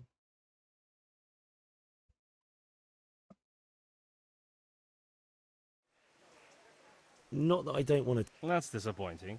Still. Honestly, hell. Vào mua rượu luôn. Đấy. Em biên cao ơi. I'll fetch it Nói right chuyện away. God sake. You too, handsome. You're beautiful.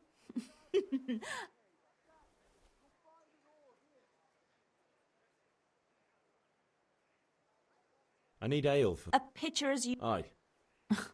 But here you are. Thanks. It's on me to. Out of the question. Ê, chết rồi, mình quên chưa đi đấu kiếm đúng không? Quên đấy, nháo thật. Hey, have you... Yes.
So, we can...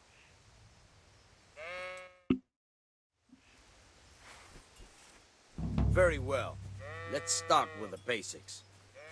Keep moving. Your life depends on it.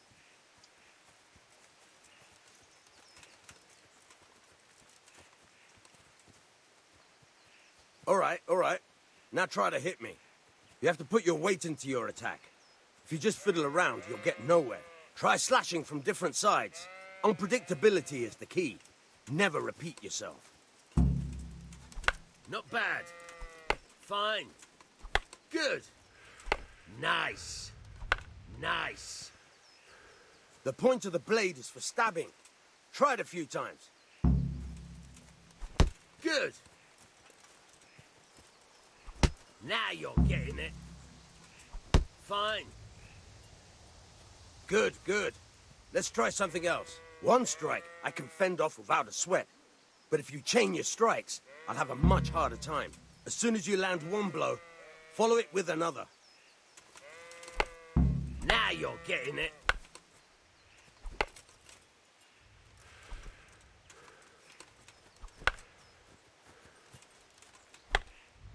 Now you're getting it.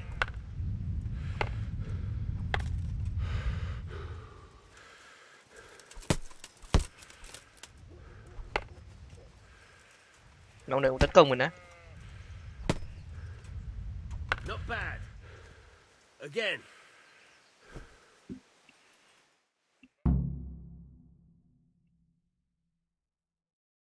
But I'm tired and thirsty. Remember though, train hard. Với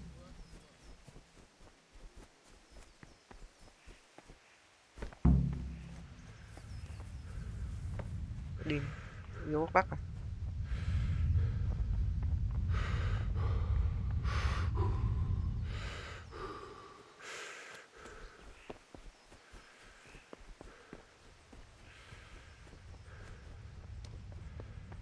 Trượng có bị lạnh, bị nóng đây. Yeah, about. I have chalk. Good job. Ok, vẫn được. Right. Let's see what kind of... Henry, are you alright? Look out. Here are those. Thanks. Just We will. maybe we'll see. How'd it...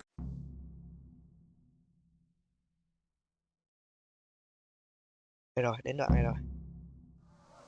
Đã lưu game đấy không? Nó sẽ tự động lưu cho mình luôn, chứ nãy nó đéo lưu. Đúng là chế độ khó mà. Hay vẫn liền. Chạy thôi. Chiếm rồi đúng không? Ok.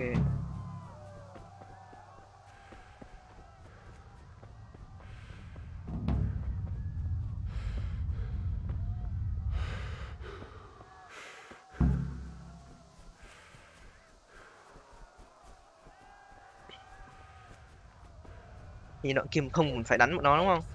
Chỉ cần lừa nó đi thôi đúng không? Đó nó sẽ không, con bé nó trốn được mà đúng không? Nãy mình nó hú một cái thôi là mình hoàn thành nhiệm vụ liền mà. Nè, hoàn thành rồi nè. À, con bé trốn vào trong nhà. Kia phải chạy thôi. Giúp Teresa tắt khỏi tiếng hữu âm.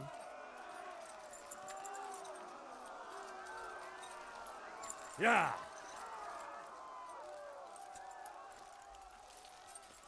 Ai ngựa đẹp hơn ạ. Nó còn đuổi không?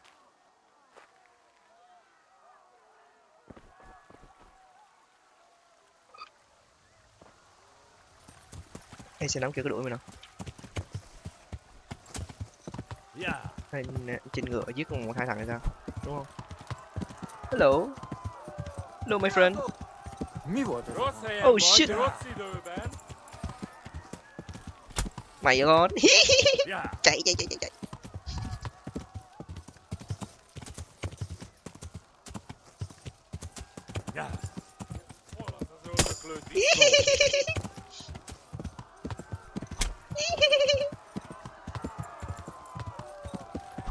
Ây da, hụt rồi.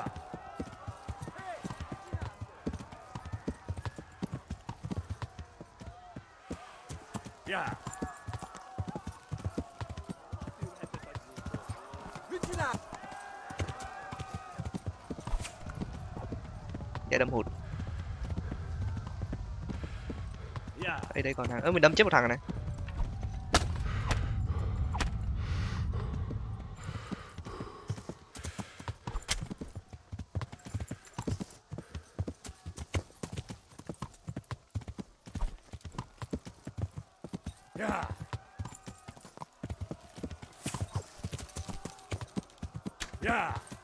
Ui, nó bắn xém trúng rồi nè.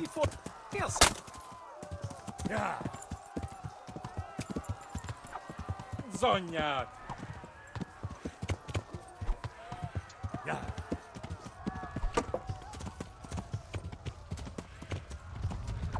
Ui, giống hù rồi. Mày quá bắn hù.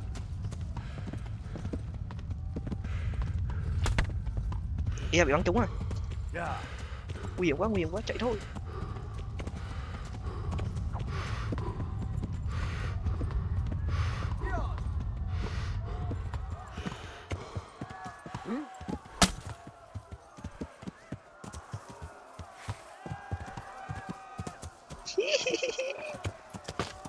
Ây da. Không được, không muộn, chạy ơi, chạy. Giết được một thằng. Thôi hạ dạ rồi.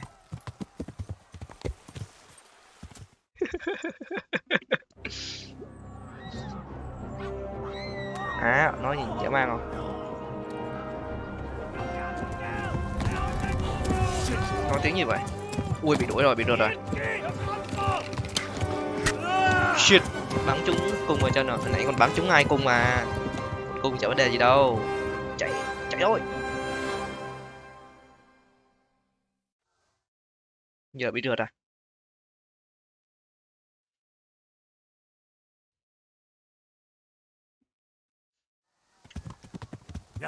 Chạy. Đun lắc. Nó vẫn bắn mình.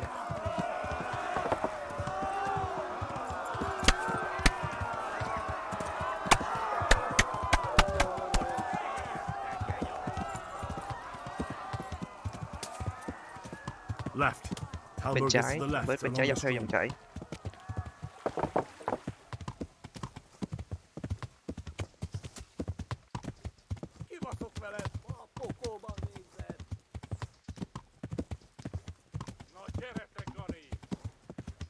Chạy. Nó vẫn đuổi theo, đuổi đến cùng luôn ạ. Mình đang bị chảy máu rồi chứ. Mẹ thằng này, đi được cái gì đấy.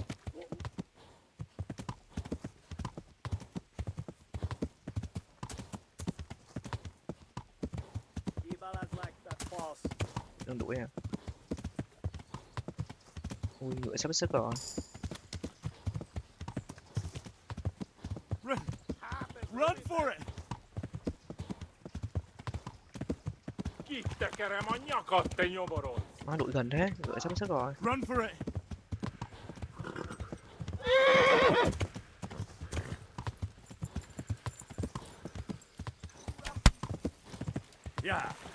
Má bị bắn rồi, chạy. Kiveles lähtee fast. Warn the others. They tore scallops. Kivasukvelet.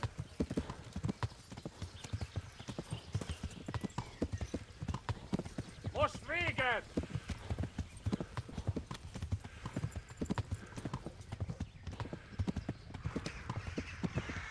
Má đuổi gần thế. Ta bớt đâu, ta bớt kia đúng không? À đến rồi.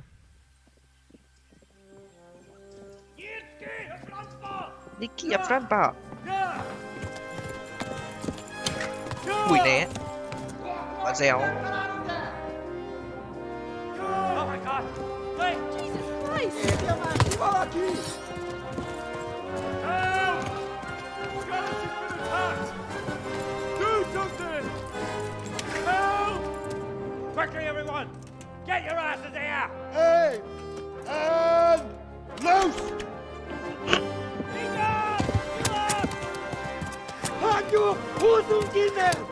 Bắn cung xuống rồi. Được cứu rồi.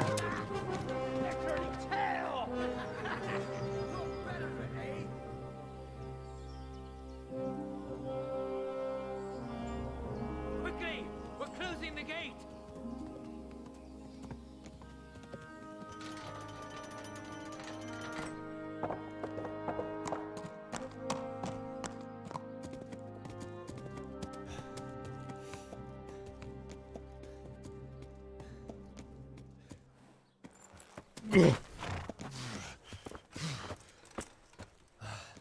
Someone give him a drink. And bring hot wine and bandages.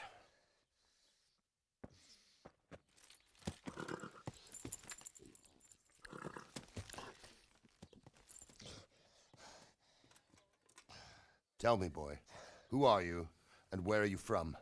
What in hell's name happened? I've come from Skalitz. They burned it to the ground. Slaughtered everyone. Who? Who burned it to the ground? A huge army.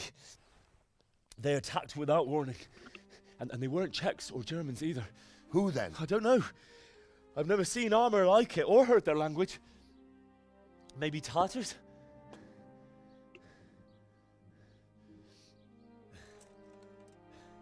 Tartars, you say? Yeah. Well, we'll deal with that later. First, let's have a look at that leg of yours. Who is that? I don't know. Grit your teeth, boy. I'm gonna pull that arrow out.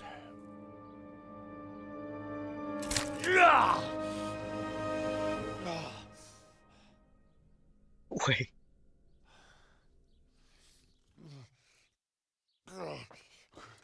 Easy. All done.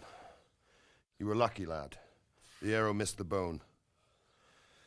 It only needed bandaging, and I've done that often enough before. War is a good teacher. Can you stand? There you go. Good as new. Như mới luôn. Thank you.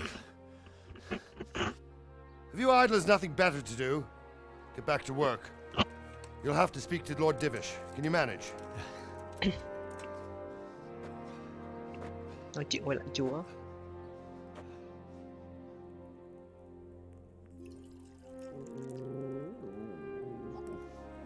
Nhiều con chó tạo hình nhìn xấu đấy.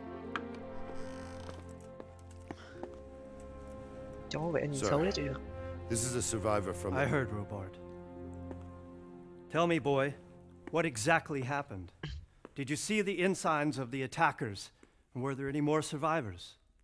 So, I don't know what army it was, but it was huge. There were dozens of banners flying on the hill above Skalitz. The ones who did the slaughtering spoke a strange language. They burned Skalitz to the ground, but a lot of people took refuge in the castle. I wasn't quick enough. And as I fled, they shouted from the battlements that I should come and warn you. The soldiers the boy didn't recognize. They could be those Cumans of Sigismund's. It said they came to Hungary from the east, and now they're the core of his army. Sacking Gutenberg must have given him a taste for stolen silver. Skalitz is a small castle, sir. If Sigismund attacks, they can't hold. Indeed, Sir Robard. And our small garrison would be no help, even if we could risk sending them.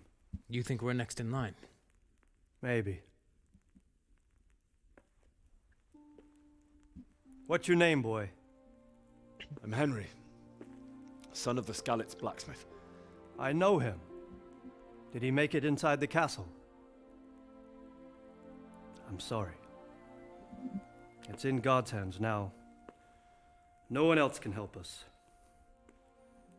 Anyway, thank you for risking your neck to warn us. Robard, take care of Henry. Make sure he gets something to eat and some rest. Yes, sir. And get all the people inside the gates. We have to prepare for the worst. Make all the necessary arrangements. As you command, sir.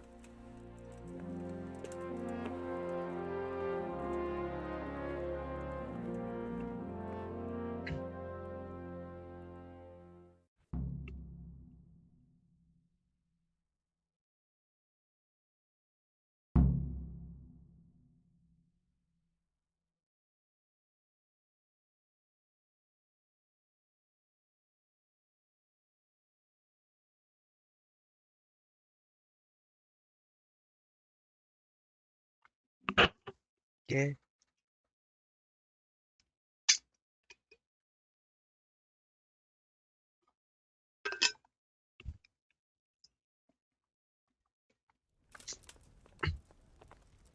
Lần đầu mình chơi tựa game này cảm thấy khá là ấn tượng. chuyện về cách cái cốt truyện game nó làm ra sự ấn tượng luôn. Mình chơi game mà cảm giác như mình đang coi một bộ phim vậy. Mấy cảnh cutscene này làm đúng kiểu hay quá lên đấy. Ui, độ đói bụng này 15, đói kinh khủng khiếp luôn.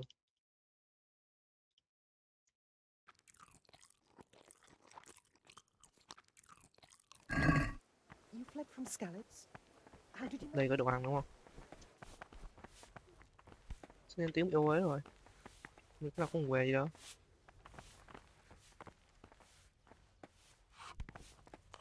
Đừng nói chuyện với ông già chứ. Chết rồi, đóng cửa rồi. Ủa sao không mở cửa được vậy? What are you up to here? Lost something?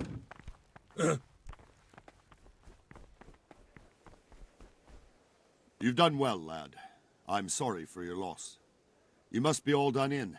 Why don't you go to the kitchen and have a good meal? Sorrow is easier to bear on a full stomach. I heard about your father.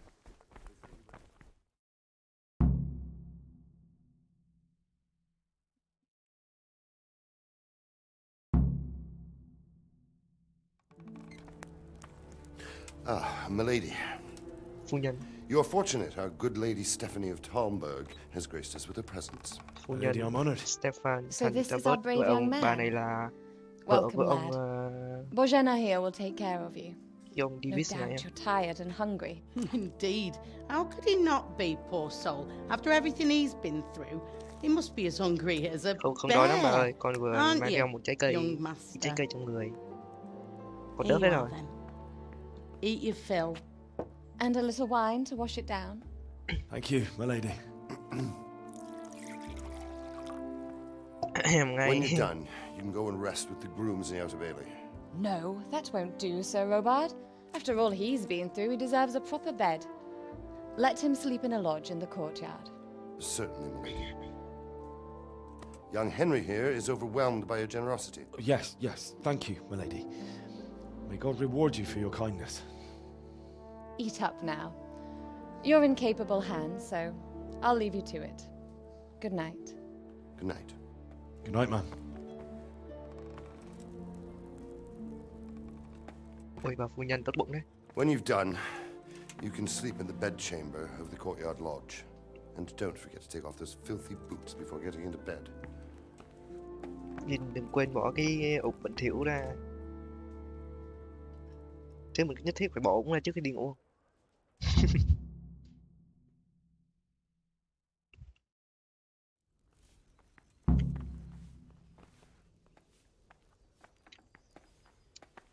Lụm hết, có bao nhiêu đang lụm hết. Cùng lắm bán lấy tiền.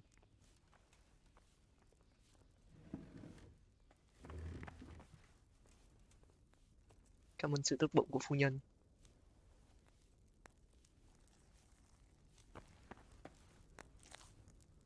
Tôi không ngại đâu.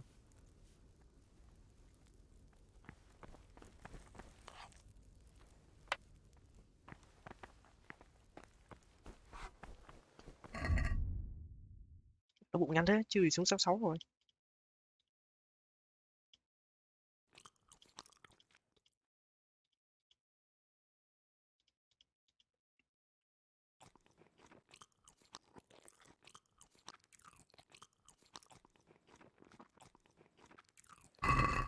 No ngay. Ngủ phát.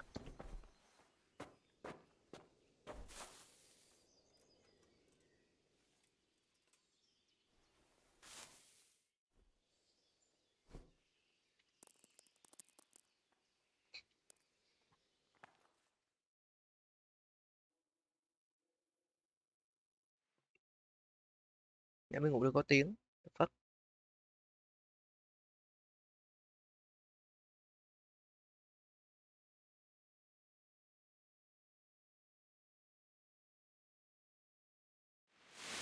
Today the patrols will be doubled. Keep your eyes peeled. If you see anything out of the ordinary, report it immediately. Understood? Yes, sir. Rồi vết thương băng bó đâu rồi. Chân hết băng nữa rồi. Yes? It is I, Henry. Forgive the intrusion. I didn't wake you, boy, did I? Ui, bà này My vào mang lady. đồ ăn đến rồi. No, not at all.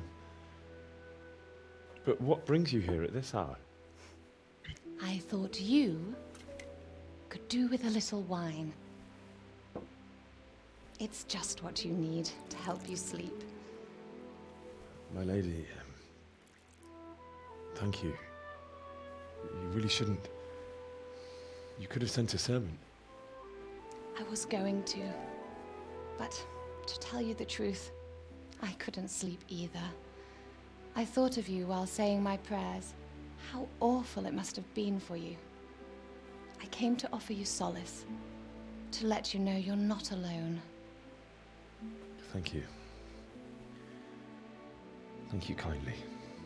You're welcome. Now, Henry, I know this is all very new and strange for you, but I want you to feel at home here. You're not to worry about anything except getting better. God knows you've been through a terrible ordeal.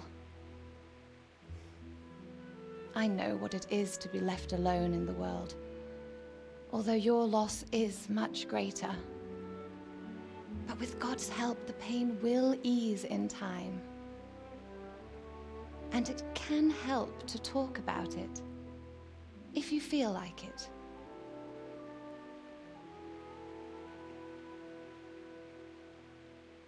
Wow, ấm lòng nha, bà phu nhân.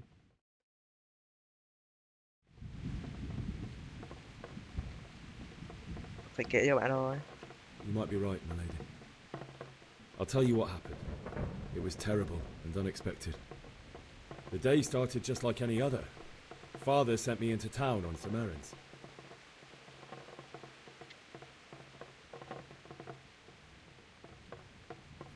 A fellow by the name of Kunesh owed money to Father, who sent me to collect it from him.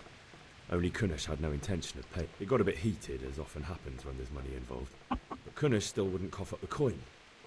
Oh. When I'd done all the errands, I headed back home. I promised Father I'd help him with his work, and I was looking forward to it. He was forging a sword for Sir Radzig.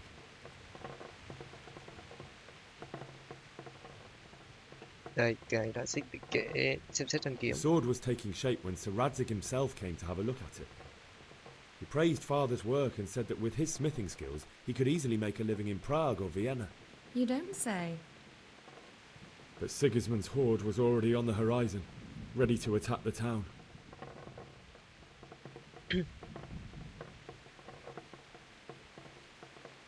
A horde of soldiers was amassed.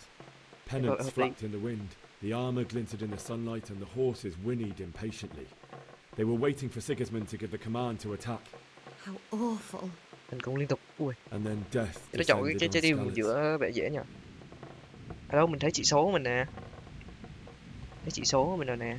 Vậy là cái team mình của Henry cao hơn với bà phu nhân. I looked towards the tavern and saw a group of Cumans chasing down my Bianca. You mustn't blame yourself. She's with the Lord now. I ran to the castle like our neighbours to take cover, but I didn't make it. I had to find another way to save myself. The men on the battlements called down to me to flee to Talmberg and warn you. I was lucky I knew a concealed path around the castle.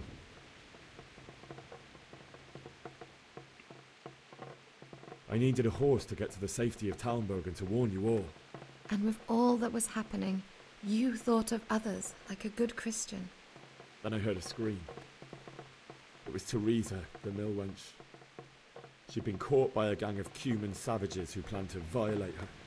I had Sir Radzig's sword, and even though there were several of them and they were better armed, I had to try and save her. I wanted there to be at least one person I'd helped. And I succeeded, even though it almost cost me my life. After that, I stole a horse from them and rode off. Like a valiant knight.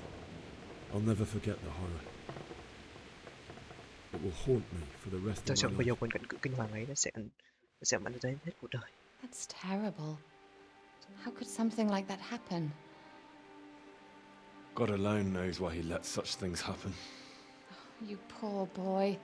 I understand your grief, but God is not to blame for the ills of this world. That is the work of Satan and those who do his bidding, those who are corrupted by greed, envy, and pride. You must not lose faith, whatever life brings. Fate has not been merciful to me, and my husband either. Although in comparison to the horrors you went through. I was young when I married my husband. It was my father's wish. Divish was a lot older than I, but a woman must bear her lot. Shortly after our marriage, before I even got a look at Talmberg, the castle was stormed and my husband was imprisoned. Really? My husband had some quarrel with Sir Havel Medek of Valdek, who decided to resolve it by force. He stormed the castle, burned down the village of Pribyslavitz, and killed many of our men, even the old chamberlain. He imprisoned my husband in the castle and put his own garrison there. That's awful. I was barely 18 years old, and all of a sudden, I was left alone with Sir Robert. We didn't know what to do. We went to Prague to appeal to the king and sought help from Divish's friends, but all to no avail. We tried for years, but it seemed I was destined to be left alone and my husband to rot in jail in his own castle. Years, you say? 7 years. 7 năm. That's how long it took before Havel was condemned as an enemy of the crown. And even then, he refused to surrender the castle and release my husband. In the end, I raised the money to pay a ransom, and only then, by the grace of Lord Jesus, did I finally lay eyes on my husband once more. 7 years? And was Havel punished for it? Never. And after 7 years, my husband returned to me an infirm old man. Sir Divish seems like a good, strong man. Certainly, only he has many concerns. He had to rebuild Talmberg. After he was released, the king appointed him Burgrave of Prague Castle, and he was very busy. He had no time for me at all. But at least we were in the city, and there was something going on. And now, we're here. My lady, you're still young and beautiful. Your best years are still ahead of you. Would that that were true, lad. Would it were true.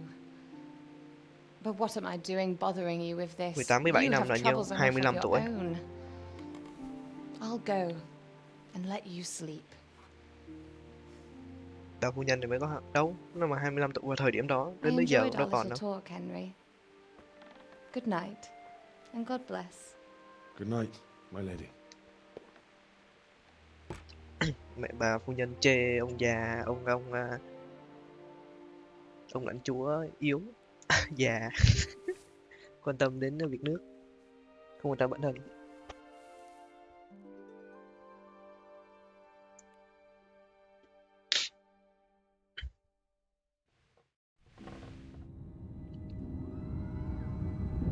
Ác mộng.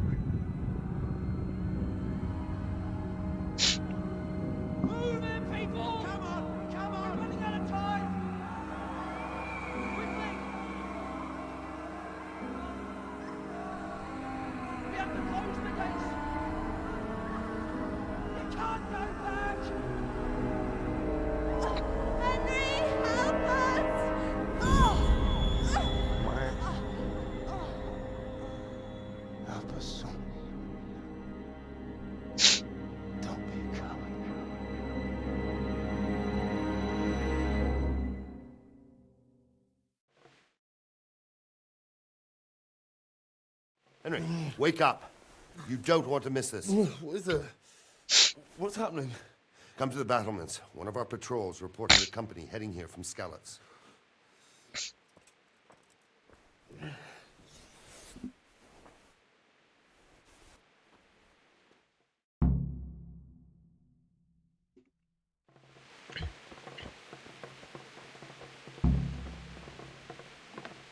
Lấy cái đúc ở trên bàn.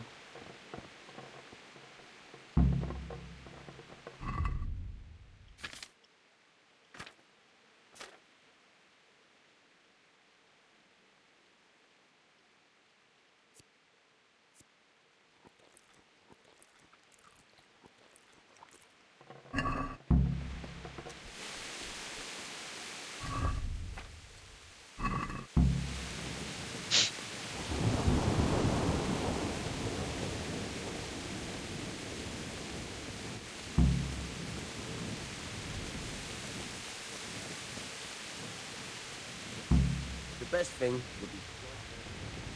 Lên để nói chuyện với đội trưởng Robert. Prepare for the worst, but don't be daunted by their numbers. Davis. Heed my Dạ, Davis command, đây. and all will end well. What's going on? I don't know. It doesn't make sense. Why would Sigismund advance on Talmberg in the night? Especially since he's lost the element of surprise after the raid on Skalitz. Maybe it's not him. Then who is it? The scouts Jivish sent to Skalitz to spy on Sigismund said he'd set up camp and was getting ready to storm the castle. And so Radzig is an experienced soldier. He'd surely hold the castle for quite some time. It doesn't make sense.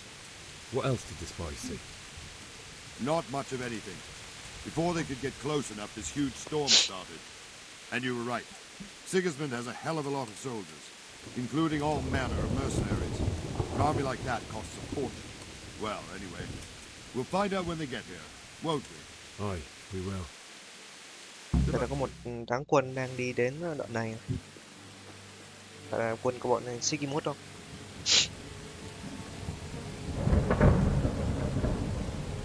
Halt! Who goes there? Lucifer and all his minions. Who else, Robert? Sir Radzig. What a relief. Is his lordship there with you? Yes, sir. He is right here. Thì ông Radzig này chớp What há are you rồi. doing up so late, Divish? At your age, you need a good night's sleep. Well, Radzig, you didn't exactly pick the best time for an outing either. In a big hurry? It was a bit of a scramble, all right. Believe it or not, this tempest is a godsend for me and my men. Cơn mưa đã As my phút old trời. granddad used to say, better a sore throat than a slit throat. I'd say your grandfather was a wise man. Your messenger told us what happened. Messenger? The lad you sent to warn us. He's alive? He made it to you? He's here with me. He only got away by the skin of his teeth, though. Thank God. A brave young man. But tell me, friend, how on earth did you manage to get away? Thank God for this tempest. When it began, Sigismund's Tatars crawled into their holes and left us storming the castle for more clement weather. We were able to sneak out right under their noses. The Lord be praised. We wouldn't have stood a chance against them. Would you like to spend the night in Talmberg? No, no. When Sigismund finds the castle empty tomorrow, he might come looking for us. We'd only be exposing you to danger. Without me and my men, he has no call to attack you. What will you do then? We'll march to Ratai. It's only a short way, and there we'll have a better chance of defense and enough room for all of these people. If Sigismund should come, better bend your knee, Divish. There's no point dying in a battle that's futile. You're right there.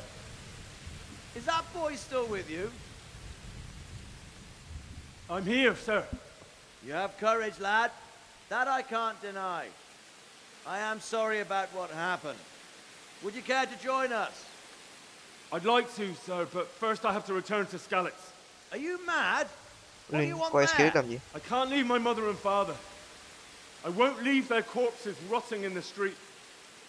I'll join you once I've taken care of them. Don't even think of going back there, you donkey. Are you Nhìn là tired of kiểu- living? Sir! Quiet!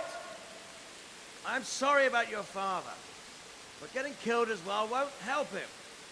Divish, make sure that lad doesn't budge from Talmberg until things quieten down. Not to worry, friend. Anyway, he's injured and needs to recover. I'll lock him up here as if he were Havel of Baldic.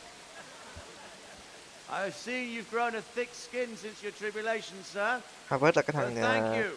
Cái thằng nhốt ông này We'll lại meet đúng không? again when circumstances Thằng are ngày xưa more chiến ông nhốt ông lại. favorable. Farewell.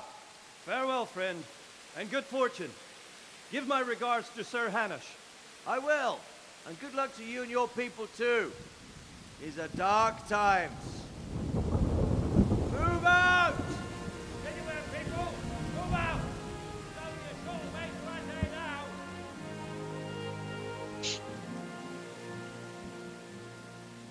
Nhân vật này cũng điên hết. Mà có hiếu. Quyết định đi về Dudley để chôn bố mẹ. Men, tonight we'll have triple patrols. Sort out the watches between you as always.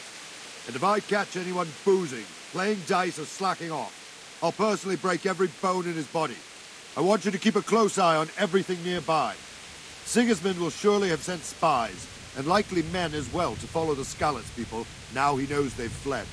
Keep your eyes peeled, and report everything to me at once. Understood?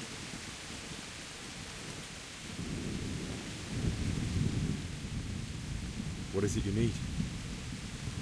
I could use an extra pair of eyes, and yours are keen. Will you keep watch at the battlements with my men? Mình nhờ gác tường. I'd rather it was a request you answered yes to. Of course I'll help.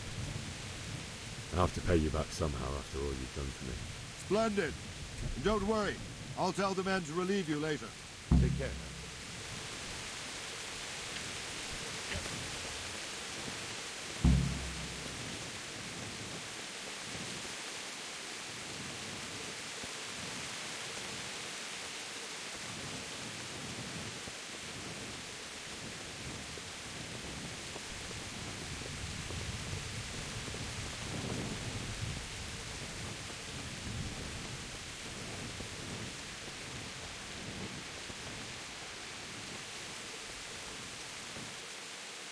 Good health to you.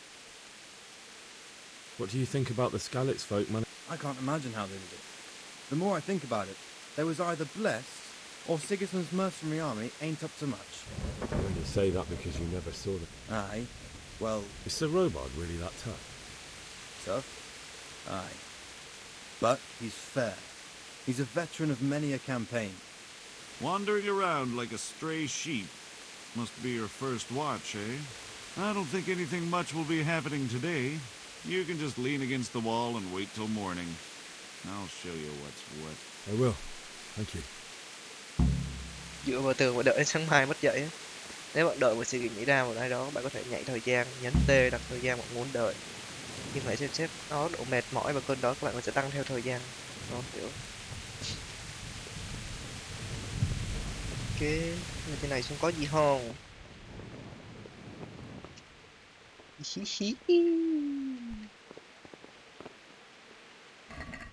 Nhói. Ui kiếm ngon nhói.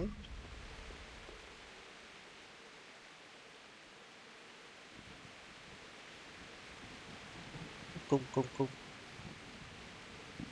nhói.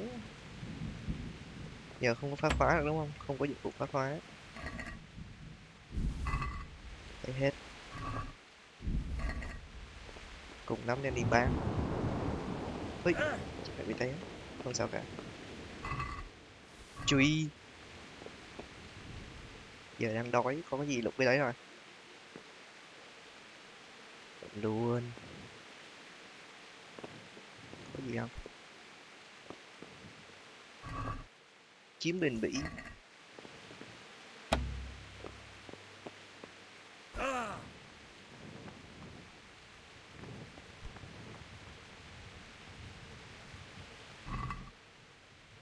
Chắc có mẹ gì vậy? Giờ chưa có khóa được, ôi số này không có gì trong đó. Thôi cút thôi. Bị nặng rồi.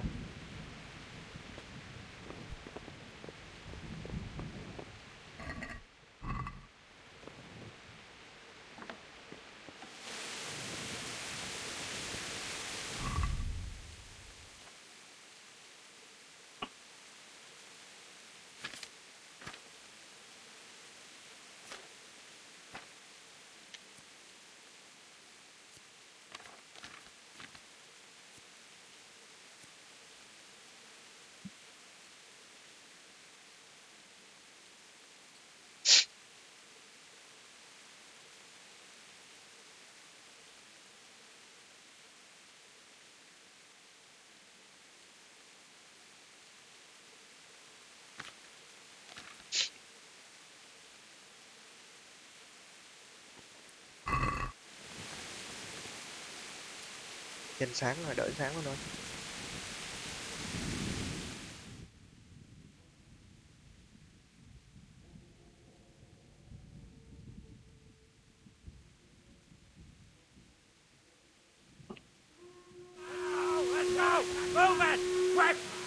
Ghê gì đấy? Everyone to the Bailey balcony. Quickly.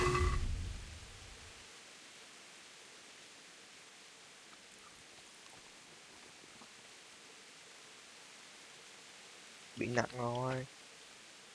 Bớt đồ ấy thôi.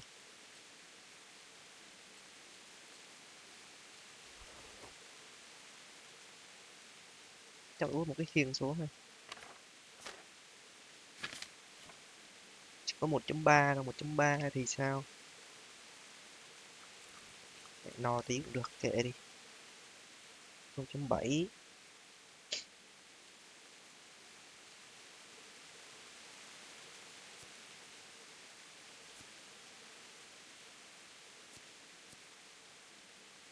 Uống phát rượu cho lưu. 0.2. Put 2 cái mũi tên. Ok. Rồi.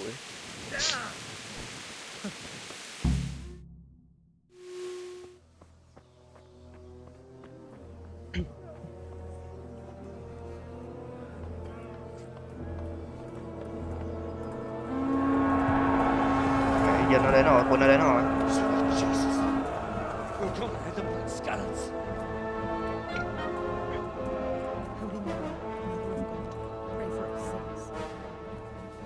See how the self-appointed king wins the love and respect of his loyal subjects. Indeed, Robard. Sigismund of Luxembourg has a rare talent for winning people over to his cause. We may be in for a surprise, though. I don't think he will set his heathen dogs on us today. Greetings, Lord of Talmberg. That's the bastard who led the attack at Skalitz and killed my parents. Don't be an idiot. Do you want to end up like them? I am Sir Markwart von Aulitz. I come in the name of Sigismund of Luxembourg, King of Hungary and Croatia, who has resolved to strike against those who disrupt concord in the land and to restore order in the name of his brother, King Wenceslaus IV. Restore order by burning and pillaging the king's estates. Greetings, Sir Markwart. The efforts of the king's brother to bring order to this chaotic land are undoubtedly noble. It seems to me, though, that he and his army have somewhat strayed. As Burgrave of Prague Castle, I am entirely beholden to the king, and here in Talmberg divine peace reigned until your arrival. To what then do we owe the honor of your visit? Yesterday, His Majesty took action against the enemy of the kingdom, the Ratsig Kobila, who has been using the silver from the Skalitz mine to fund insurrection against the crown. Unfortunately, the insurgent escaped. Would you happen to know, noble sir, where he might be at this time? As far as I know, the Sir Radzik of which you speak is the king's hetman at Skalitz. I find it hard to imagine that he would rebel against our king. Nevertheless, I can assure you that Sir Radzik is not at Talmberg. He would be a fool indeed to flee from one castle, where he has little chance of defense, to another, where he has even less. Or do you take the view that my humble manner is any obstacle to your army? Am I to inform the king then that the Ratsig Kobila is not at Talmberg and that he has your loyalty? Sir Radzik Kobila is not here, and I have no intentions of getting embroiled in affairs from which I have nothing to gain. Very well, sir. As you wish. I will relay your words to the king in the hope he will be as well disposed as you seem to be. Those who have clean consciences and goodwill may find themselves well disposed even at moments like this, when there's little cause for joy. Farewell, sir. Auf Wiedersehen. Ui, cứng phết.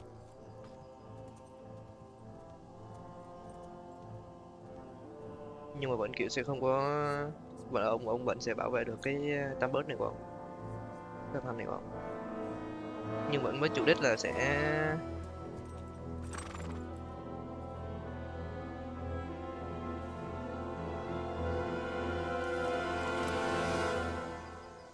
bảo vệ được không? Rút lui à?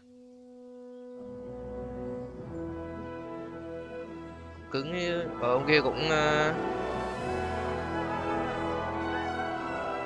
My lord, ông you have Davis my này vẫn utmost admiration. Get on with you, Robard. và thể hiện được cái thái độ của ông là kiểu vẫn không đi theo hướng của ông Simus, nhưng mà ông vẫn không muốn tham gia vào cái cuộc chiến này,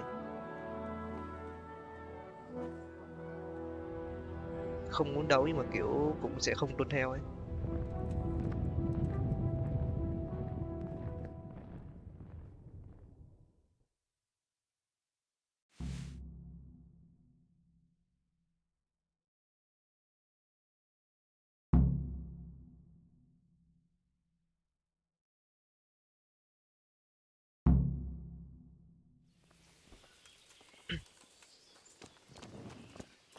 Bạn ăn quá nhiều sẽ không đói cho thời gian dài, nhưng mà sẽ vụng về cho đến khi tiêu hết.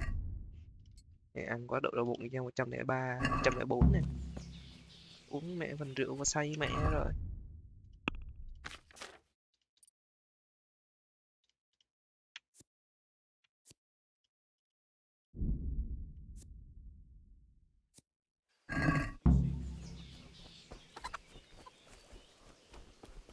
Có được các bạn pha chế rồi ta? Không có pha chế thuốc lưu hương.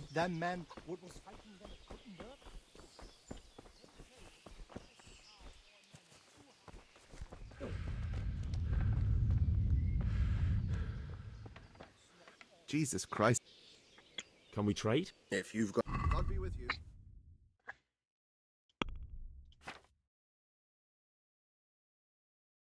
Đầu cướp mình không bán được. Hay à, đang mất đồ ăn rồi.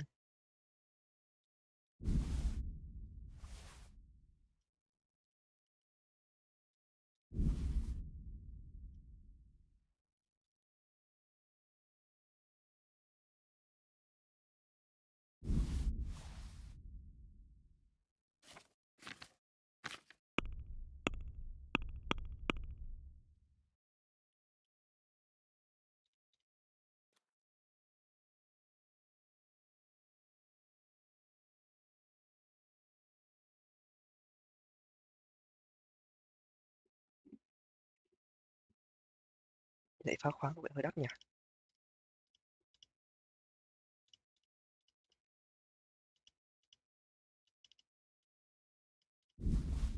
Ui đắt thế, 5 cái không được.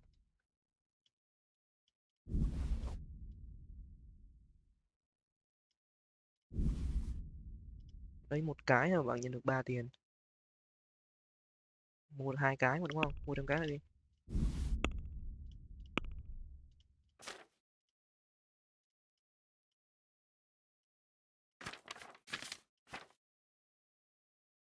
Ok. Let's have a word. Why? Come now. What do you say to... Come now. Vẫn bắt giảm ở cây á.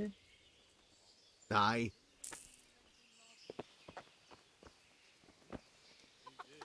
Good day to you. Take care now. That's just what I said to him. Huh? My respects to you.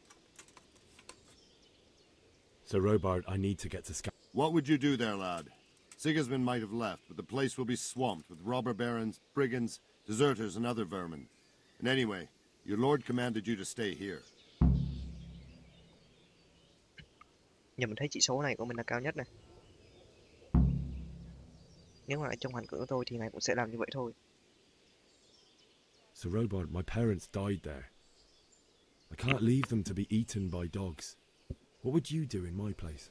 Sorry, lad, but I won't take orders. Chịu. You'll have to wait until everything settles down, and maybe your lord will change his Tất nhiên mind. là sẽ không đồng ý rồi. Tìm cách đi ra thôi. Nhiệm vụ giờ là gì?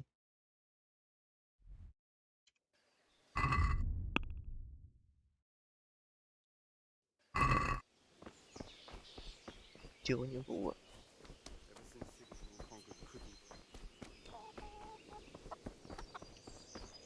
Jesus Christ. I need to get out of here. And I need a feather bed with a comely wench in it. But it looks like we'll both be disappointed. Sir Divish gave orders not to open the gate, and you especially are not to be let out.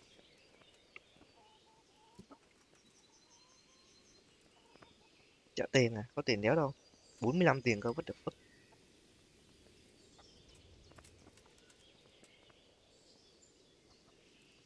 Let me out, I say. Don't you know? Someone is about to lose.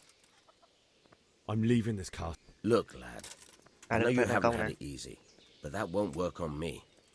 Do you... How about asking Sir Robard for permission? Or think up something, so I don't get in the shit over it. What am I supposed to... How should I know? Bắt mình phải đi Maybe xin some disguise quyền so I can từ say I ông didn't Robard. recognize you? If a Talmberg soldier turns up all kitted out properly, in armor and a helmet, then of course I let him go. That's obvious. All right, I'll have a look around for something. Ok. Vậy là phải lấy giáp. Good luck to you. À, phải lấy bộ giáp để lừa thằng này à? Hiểu. Vậy là phải đi cậy hòm rồi. May quá mình mua hai cái lưỡi khóa.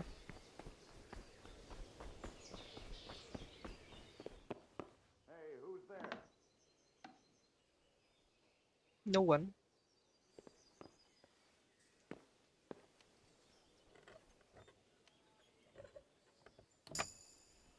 Easy, 53 cái này nhanh lắm.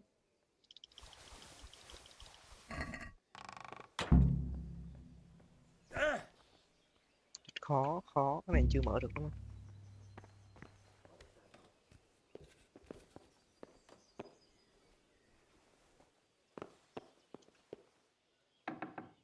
Chết rồi, bị nặng quá rồi.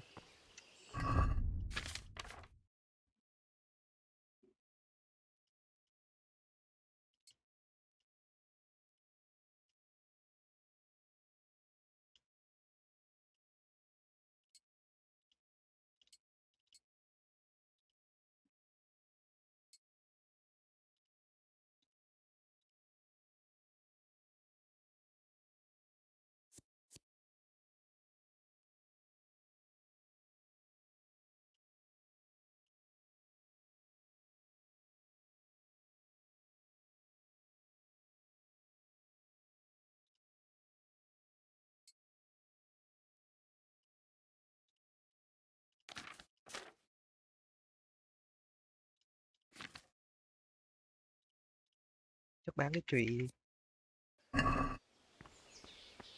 Chắc bán được không?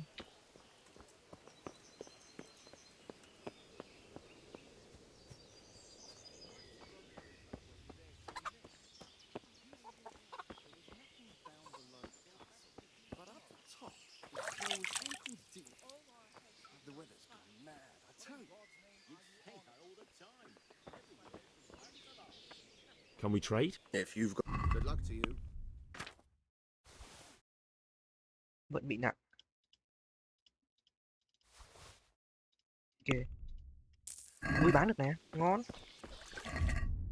Ôi vậy mình trả giá tí.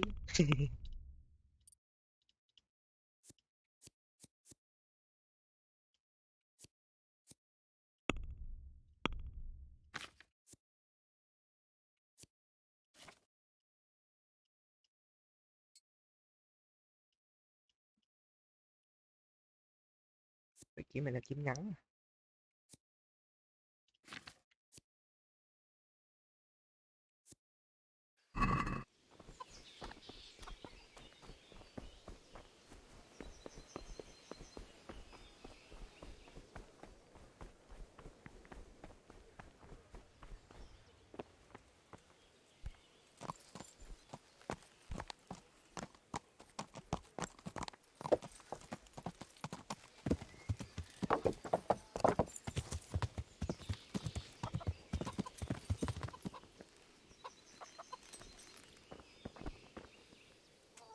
I need to get out of here. Then I'm afraid you're out of luck. Ah, I see. All right then. But if you breathe... Good luck to you. Ngon, ra khỏi thành rồi.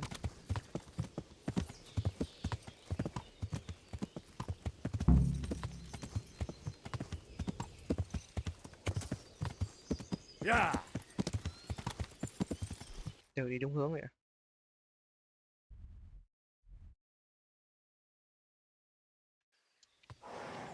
Yeah.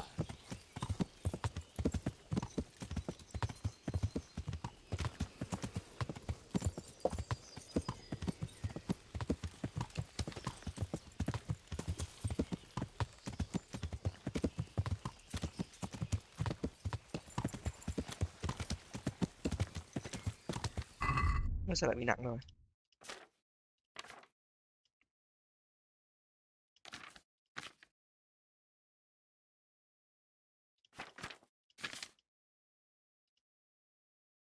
Bị bán mẹ hai cái này đi. Đấy khi bán mấy kia được không ta? Đi đường xe may bán đồ. Đường chắc đấy có ai đâu.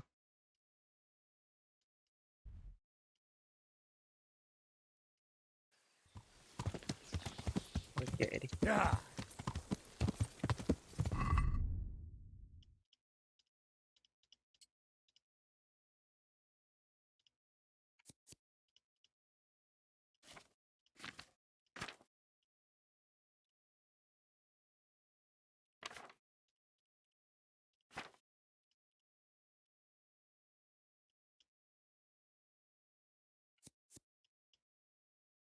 Để bán hai cái kiếm mới đi nhờ.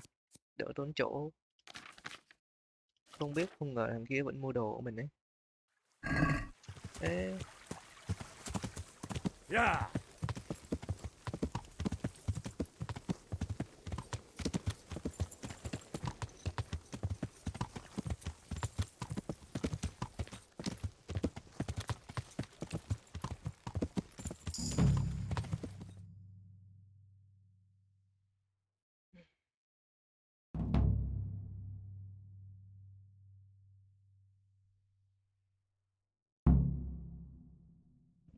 Thôi ráng xong cái nhiệm vụ này rồi mình nghỉ thôi.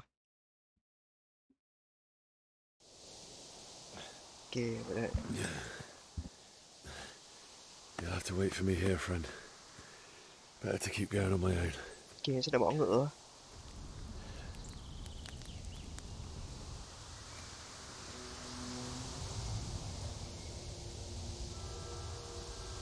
Chạy dột thế. Con ngựa nhưng bỏ. It's like they've already gone.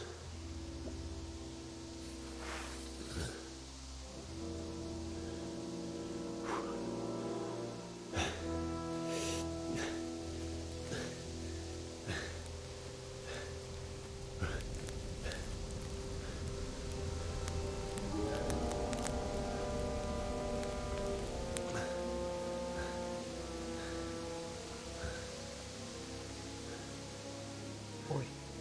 Bây giờ chỗ này quá kinh khủng. Người chết xấu xả luôn.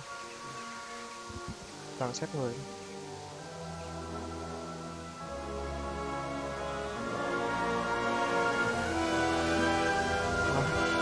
Nó trồng lên nó đốt cả.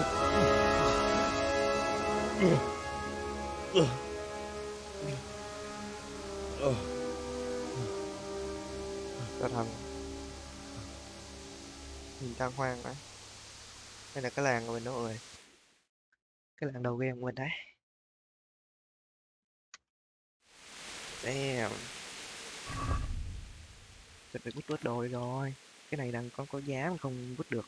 700 tiền cơ. Tự nhiên mình không bán vậy. Nháo thật. 13 tiền. Bút.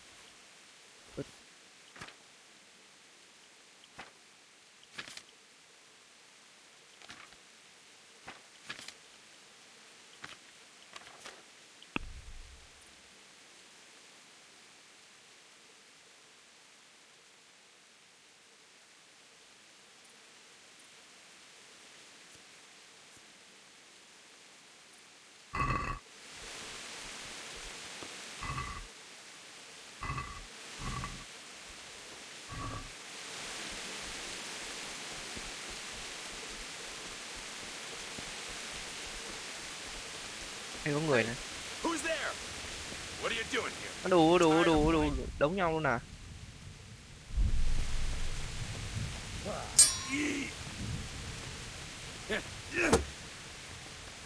Tao có cái khiên rồi, mày sao ăn được tao? Come here.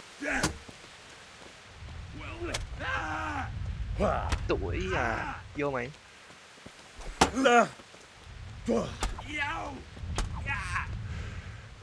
Đầu hàng à. Tiếp mày, sợ gì mày? Mày đến cướp dân của tao. Mày đến cướp dân của tao. Chạy à, chạy à, chạy à. Chạy à. Vũ khí đâu? Kiếm kiểu xích. Cái này như rẻ tiền lắm. Nhìn chiếc cùi cùi 32 tiền mà nặng 4.8. Khác có gì không? Mũ, quần giá. Được. Nhặt tạm đi.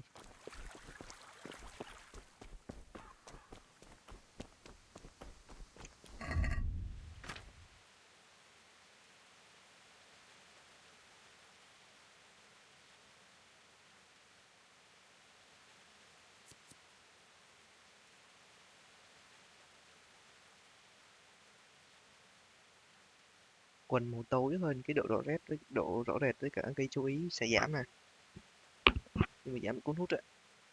Cái quần hơi cũ thôi cứ đi tiếp.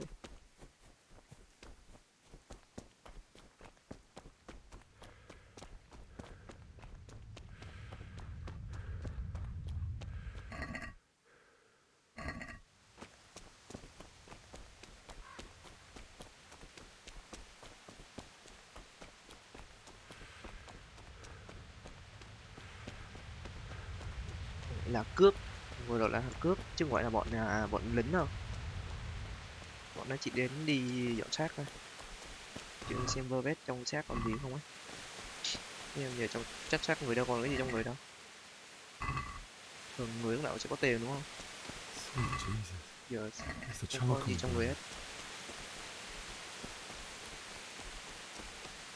Trèo cả người lên thế này. Ác quá lớn.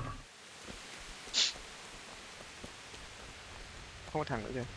Hey! No, leave me be. Don't kill me. Chạy. Why would anyone do this? What did these poor souls ever do to them? Đây có con gạc này, ngon.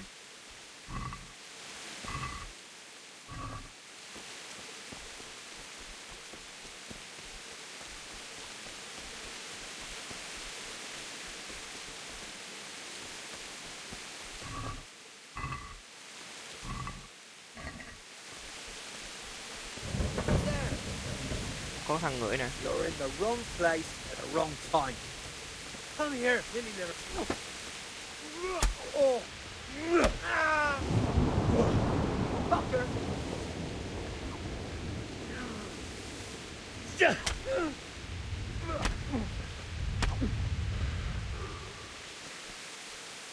Ah.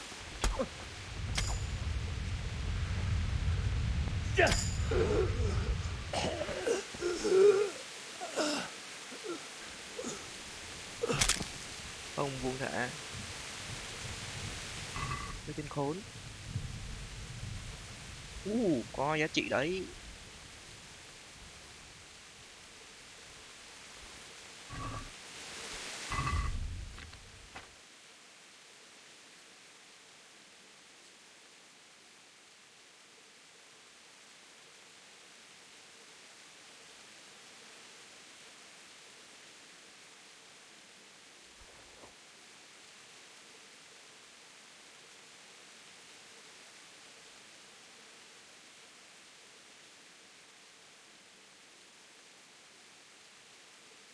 Đã bị quá tải rồi.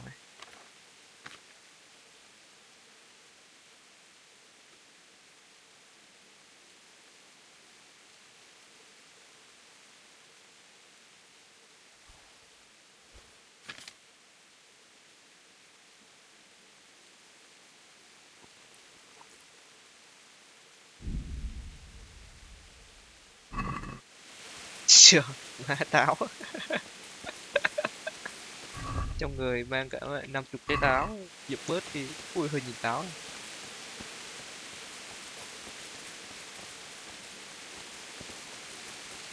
Ngựa chết xong nó đốt.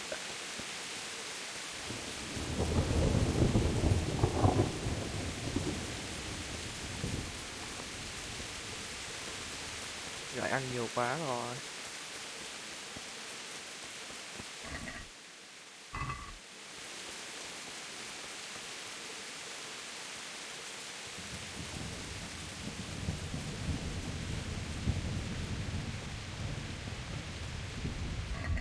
Một 101.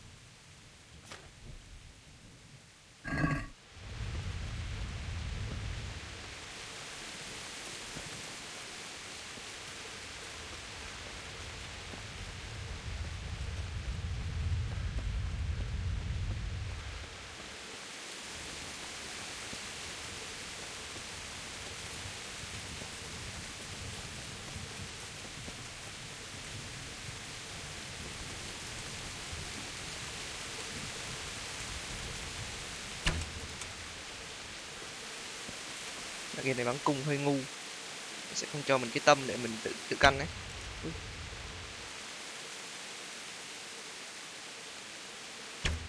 Đây rồi, tổ chim có gì nào, lông quả.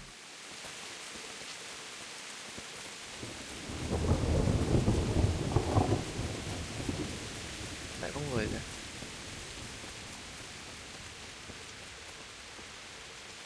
Đã làm cướp. What's going on there? What's that? Well, I never. The pig turns up willingly for the slaughter. Oh. Mẹ một tên mà mồm không chết ạ.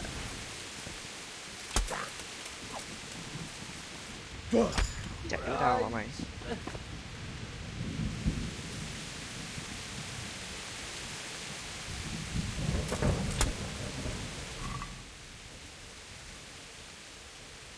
Khúc đoạn thọ ngon.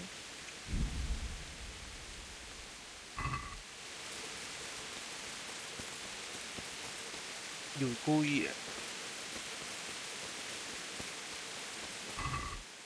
Ui có tiền nè.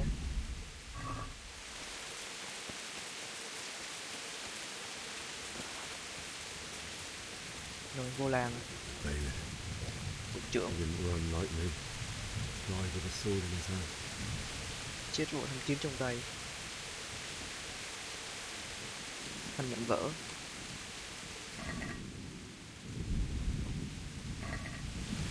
Bây giờ thằng kiếm ông của là của tôi. Kiếm cái gì rẻ đấy, 100 tiền.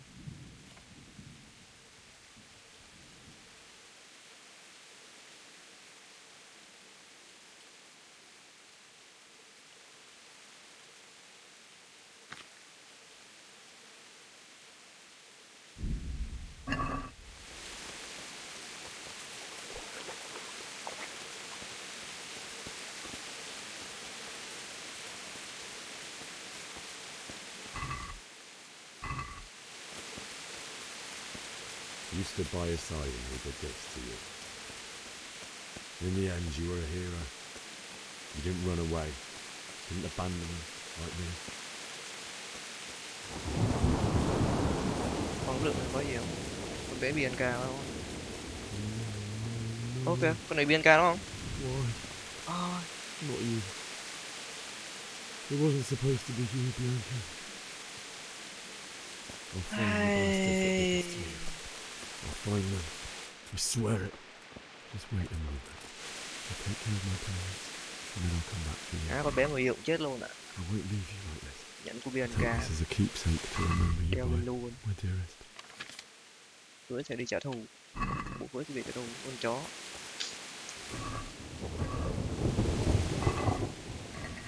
Quên tên thằng đó mẹ rồi, thằng chọc. Em bố sẽ giết mày bằng một cách.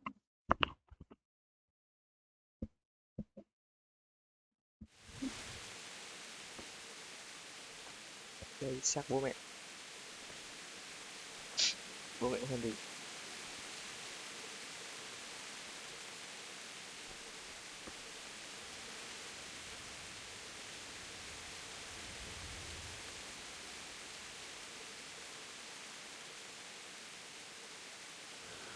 Why did you do it to me, Father? Why? Why did you leave me?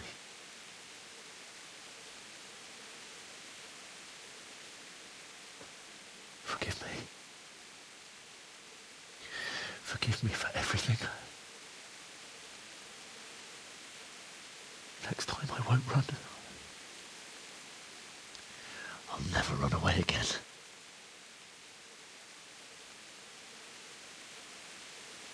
I'll find the one who did this to you. I remember his face. I'll find him.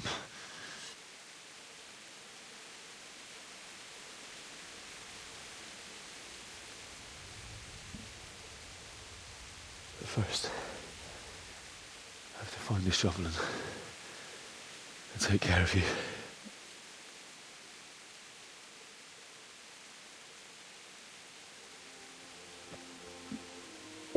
I remember you told me you wanted to lie beside Mother. Here. Under the linden tree.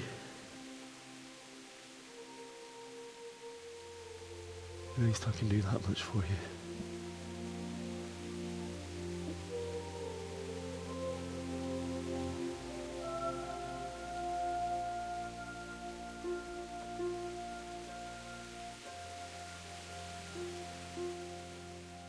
Nó mặc bộ đồ nhà quê đó. Đi tìm cái xẻng.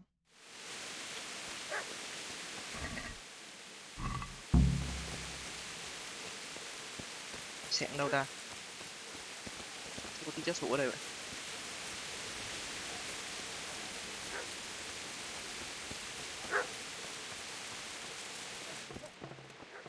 Xẻng gì tím đâu trời.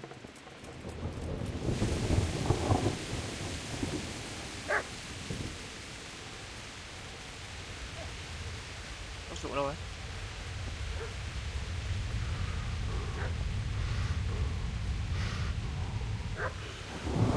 Điện nào không?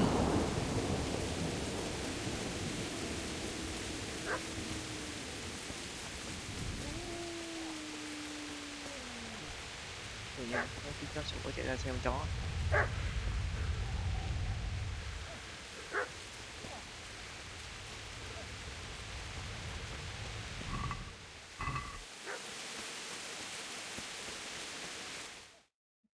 Lại cutscene nữa.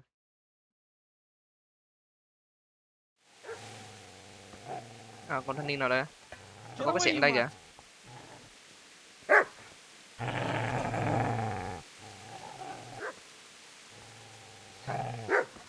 Get away, you beast! What's going on? Bishak? What in God's name are you doing? Cái thằng này What do you think mình I'm đấm ở đó. digging turnips? Mình đấm ở đầu phim nè. The beast just went for me. Isn't that not the butcher's? Đám bạn. Đem đến phần.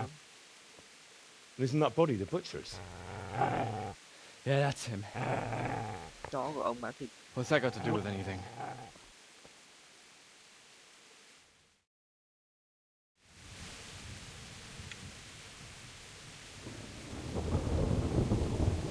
Cho đang bảo vệ chủ nhân của mình. Cậu đang lục xác chết. I'd say the poor creature is standing guard over his master. You weren't trying to get to him, were you? What do you care what I'm doing here? What are you doing here?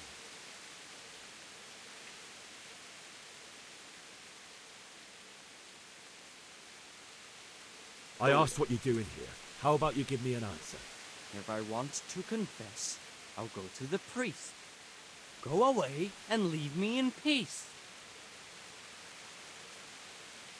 Do you know what happened to Teresa, con bé ở cối xay ở cối xay thóc. When I fled, the humans wanted to... They meant Bé to lúc mình violate. cứu mình, lúc mình God knows what else. lấy con No, ngựa. I don't know. What do I care? They probably raped her and killed her like all the others. Or misfortune. Right now, I've got to take care of myself. How did you manage to get away? How do you think? I ran. Would you lend me that spade? I had to dig a grave. I can't find another. What's it worth to you? I see you have a fine sword. I'll gladly trade you my spade for that. How did you come by it anyway? Nên mất dạy nha. Đâm chết mẹ này thôi. My Để father tình là forged cũng it như for làng Sir cũ. Radzig. It's my duty to deliver it to him. It's not Cũng là nạn nhân giống mình for mà. sale. Go right ahead and dig that grave with your sword. Ồ, bố láo See vậy. how that. And where will you dig it anyway? Here? You're not going to lay your parents in unhallowed ground, are you? Father said he wanted to be buried here, and I can't take them to St. James's. God willing, later I can find a priest to consecrate the ground.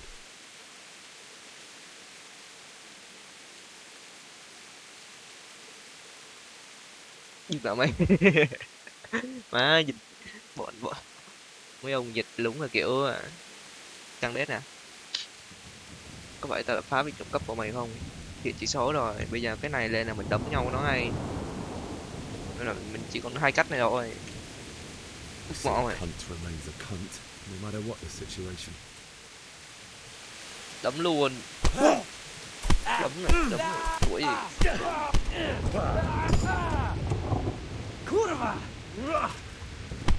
Đã không rồi.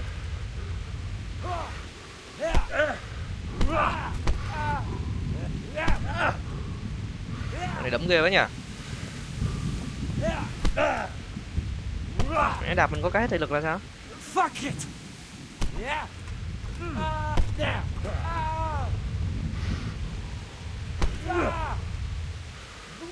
Is that all you? Yeah. Mày tuổi. All right, you bastard. You got me. Mẹ, liền đứng lại đấy. Chó. That's right. Turn tail and run, you bastard. Bố mày gặp lại mày lần nữa. Chó mồm thối. Xẻng đâu? Cái xẻng đâu? Đây. Ui, con chó. Easy there, boy. Good master won't be needed. Không cần những thứ này nữa đâu. Ngon, đốt được à? Nhói. Thịt khô, nhói. Dí. Chạy đi đây. Cảm ơn chú chó.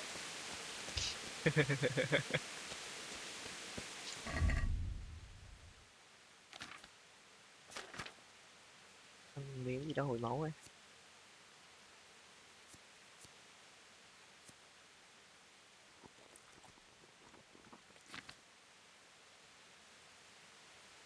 Lại quá tải rồi. Rồi nhiều khốn khổ đấy. Mà ít đồ quá. Cái xẻng nặng quá, xẻng 4 vậy. Thôi kệ.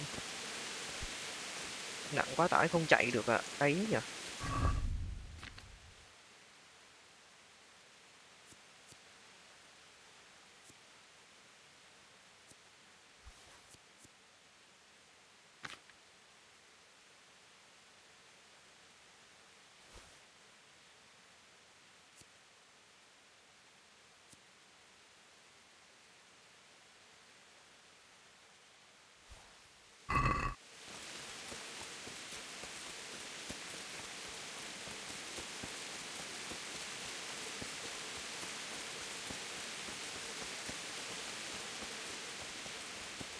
Lên trên nhà Châu nè, đào bào miếng đất à, chỗ gốc cây đúng không?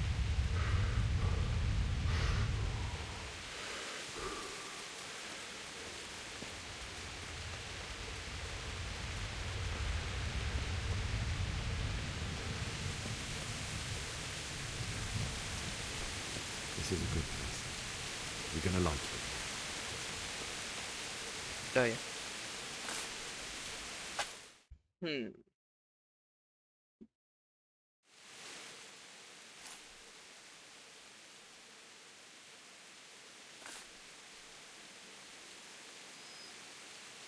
Thì con chó đi lại cho mình nè.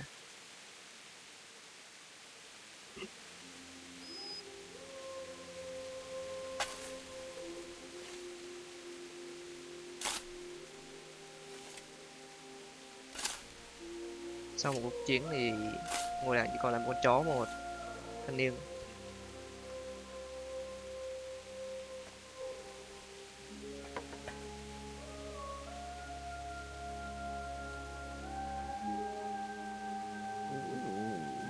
So,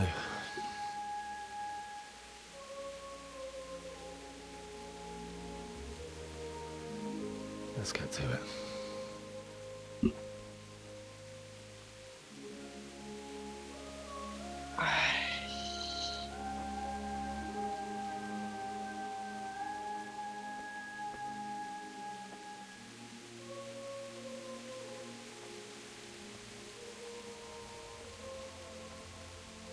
Nó chơi game mà nó làm chuyện làm cho mình cái cảm giác nó buồn thực sự luôn, nó đau đớn không nâng nổi luôn. Damn it all. Ịt mẹ cuộc đời.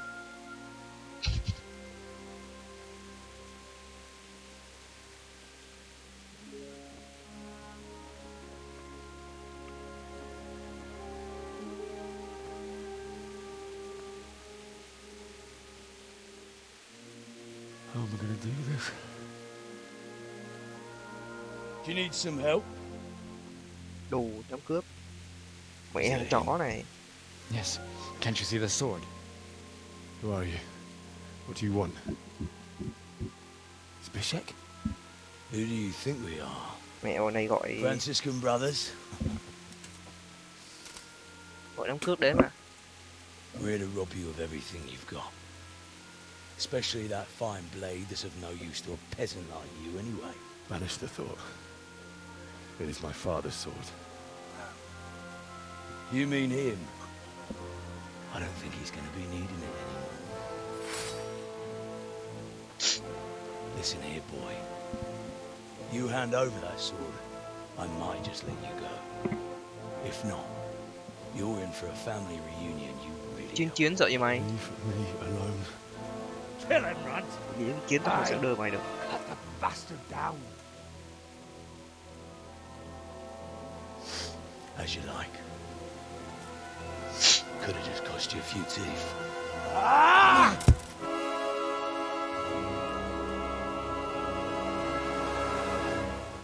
À vậy là mình đấu à? Tưởng cutscene tiếp. Đấu bị tuổi gì? Cái này. Cunt! Oh shit, lại đập cho cái mà.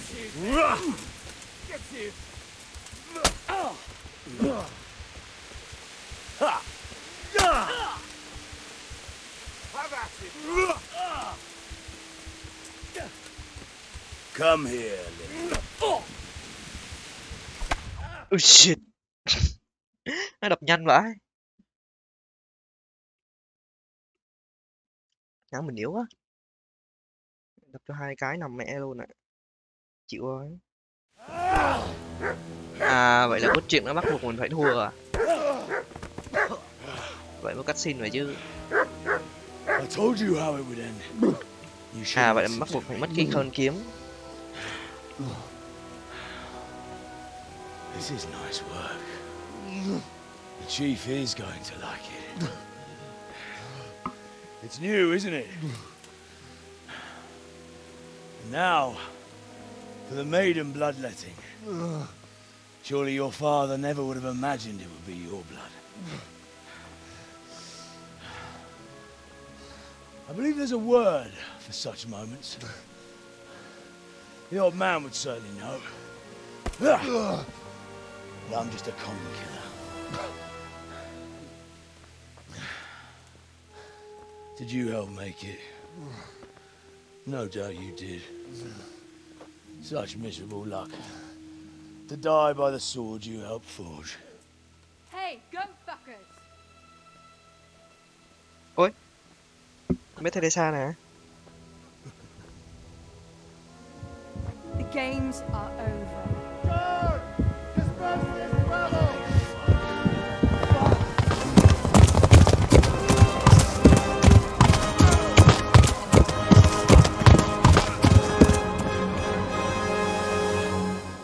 Cuối cùng là vẫn được cứu. Ai vậy con bé Teresa còn sống. Mất thanh kiếm.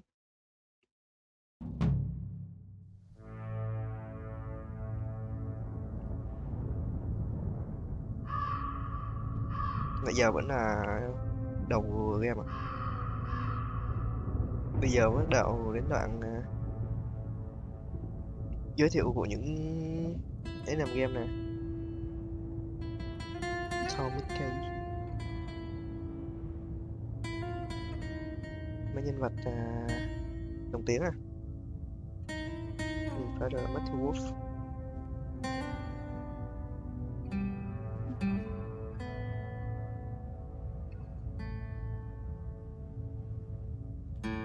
Giờ mới đoạn credit ạ. Gần 3 tiếng đồng hồ, trừ đi 1 tiếng đầu mình bị mình bị rút. Mất 2 tiếng để đến để hết cái đoạn tutorial. Như là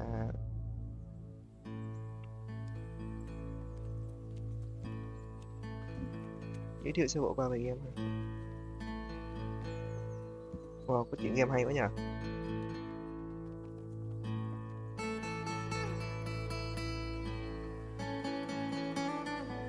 Ê, con chó cũng đi theo mình kìa.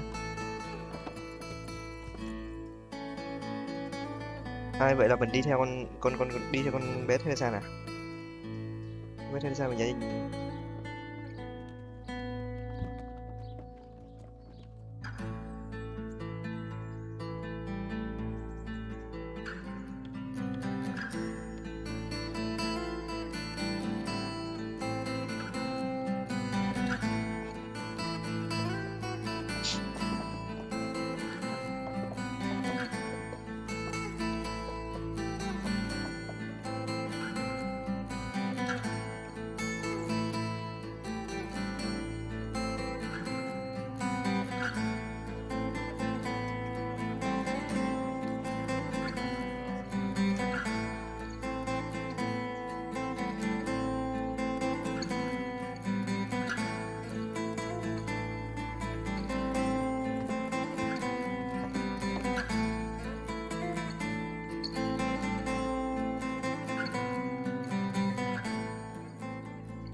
Wow.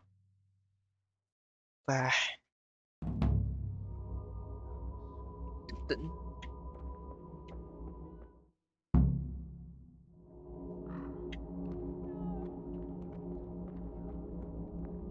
Ngay đây đang mơ mộng à?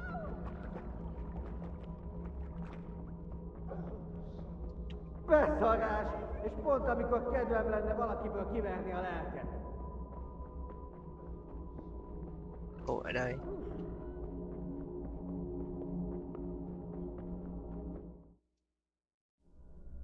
Do you need some help?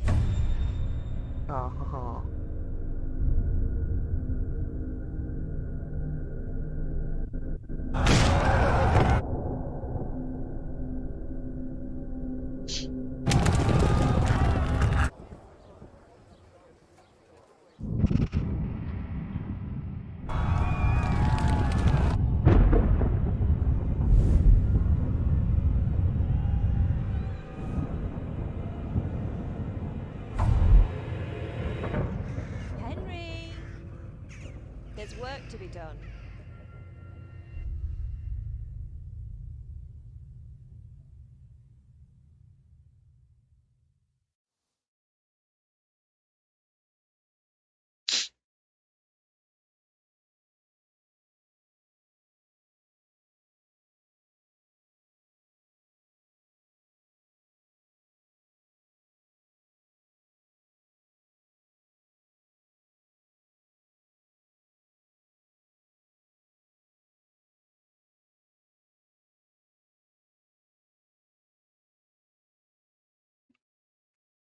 Thôi, có lẽ mình sẽ kết thúc buổi live ở đây thôi.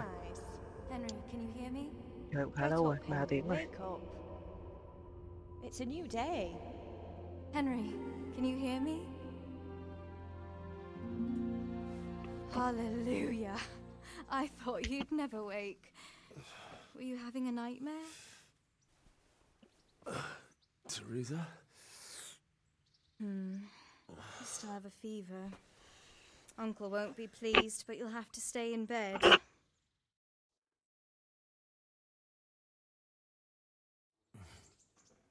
Where am I? In Skalitz? We're at my uncle's mill in Rattay. I didn't know where else to go. What happened? You don't remember anything? I suppose that's not surprising. I found you in Skalitz after those bandits attacked you. I thought they'd done for you, but you were still breathing. Why in heaven's name did you go back there? It was madness. They slaughtered everyone who didn't run. My parents, I wanted to bury them. I had to... Don't worry. I took care of it. Thank you. Any good Christian would have done the same. Now sleep. You need your strength back.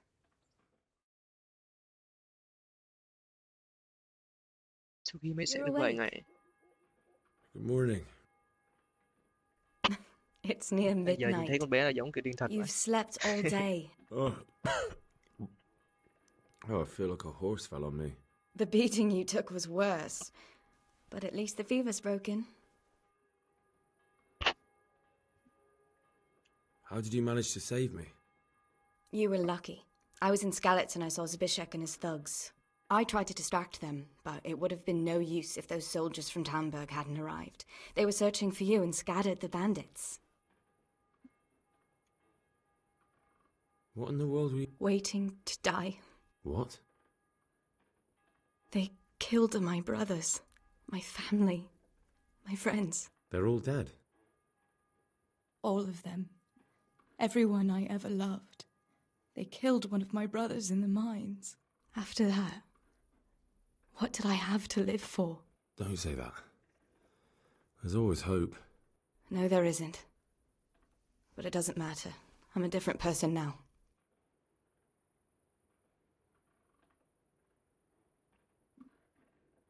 Searching for me? Yes. Lord Divish sent them, led by Captain Robard. So tell me, why is a lord of such high standing interested in a blacksmith? Sir Divish promised Sir Radzig he'd look after me. But as for why they should care, I've no idea. Oh, I'm exhausted. I'm not surprised. I'll bring you water and something to eat. In the meantime, rest. You're still very weak.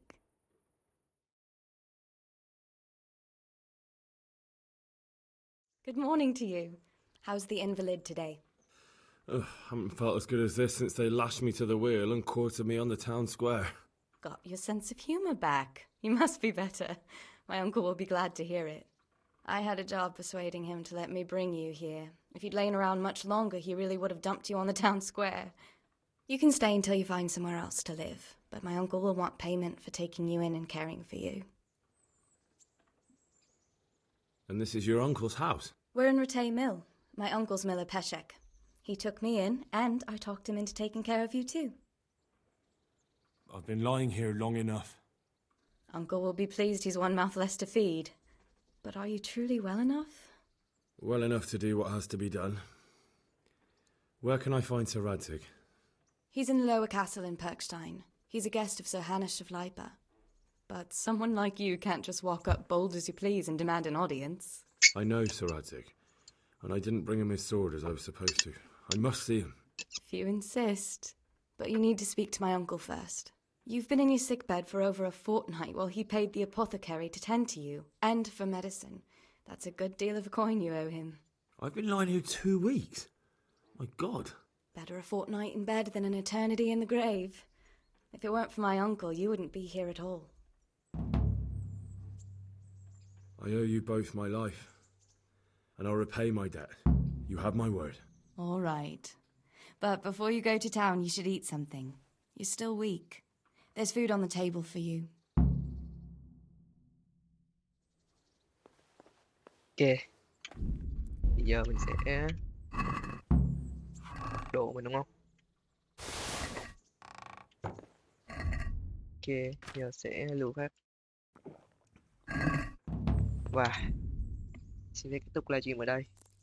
Cảm ơn mọi người đã quan tâm theo dõi. Ui, buổi livestream khá dài. Được. Game hay quá, quá cuốn luôn. Quá cuốn luôn anh em.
ジ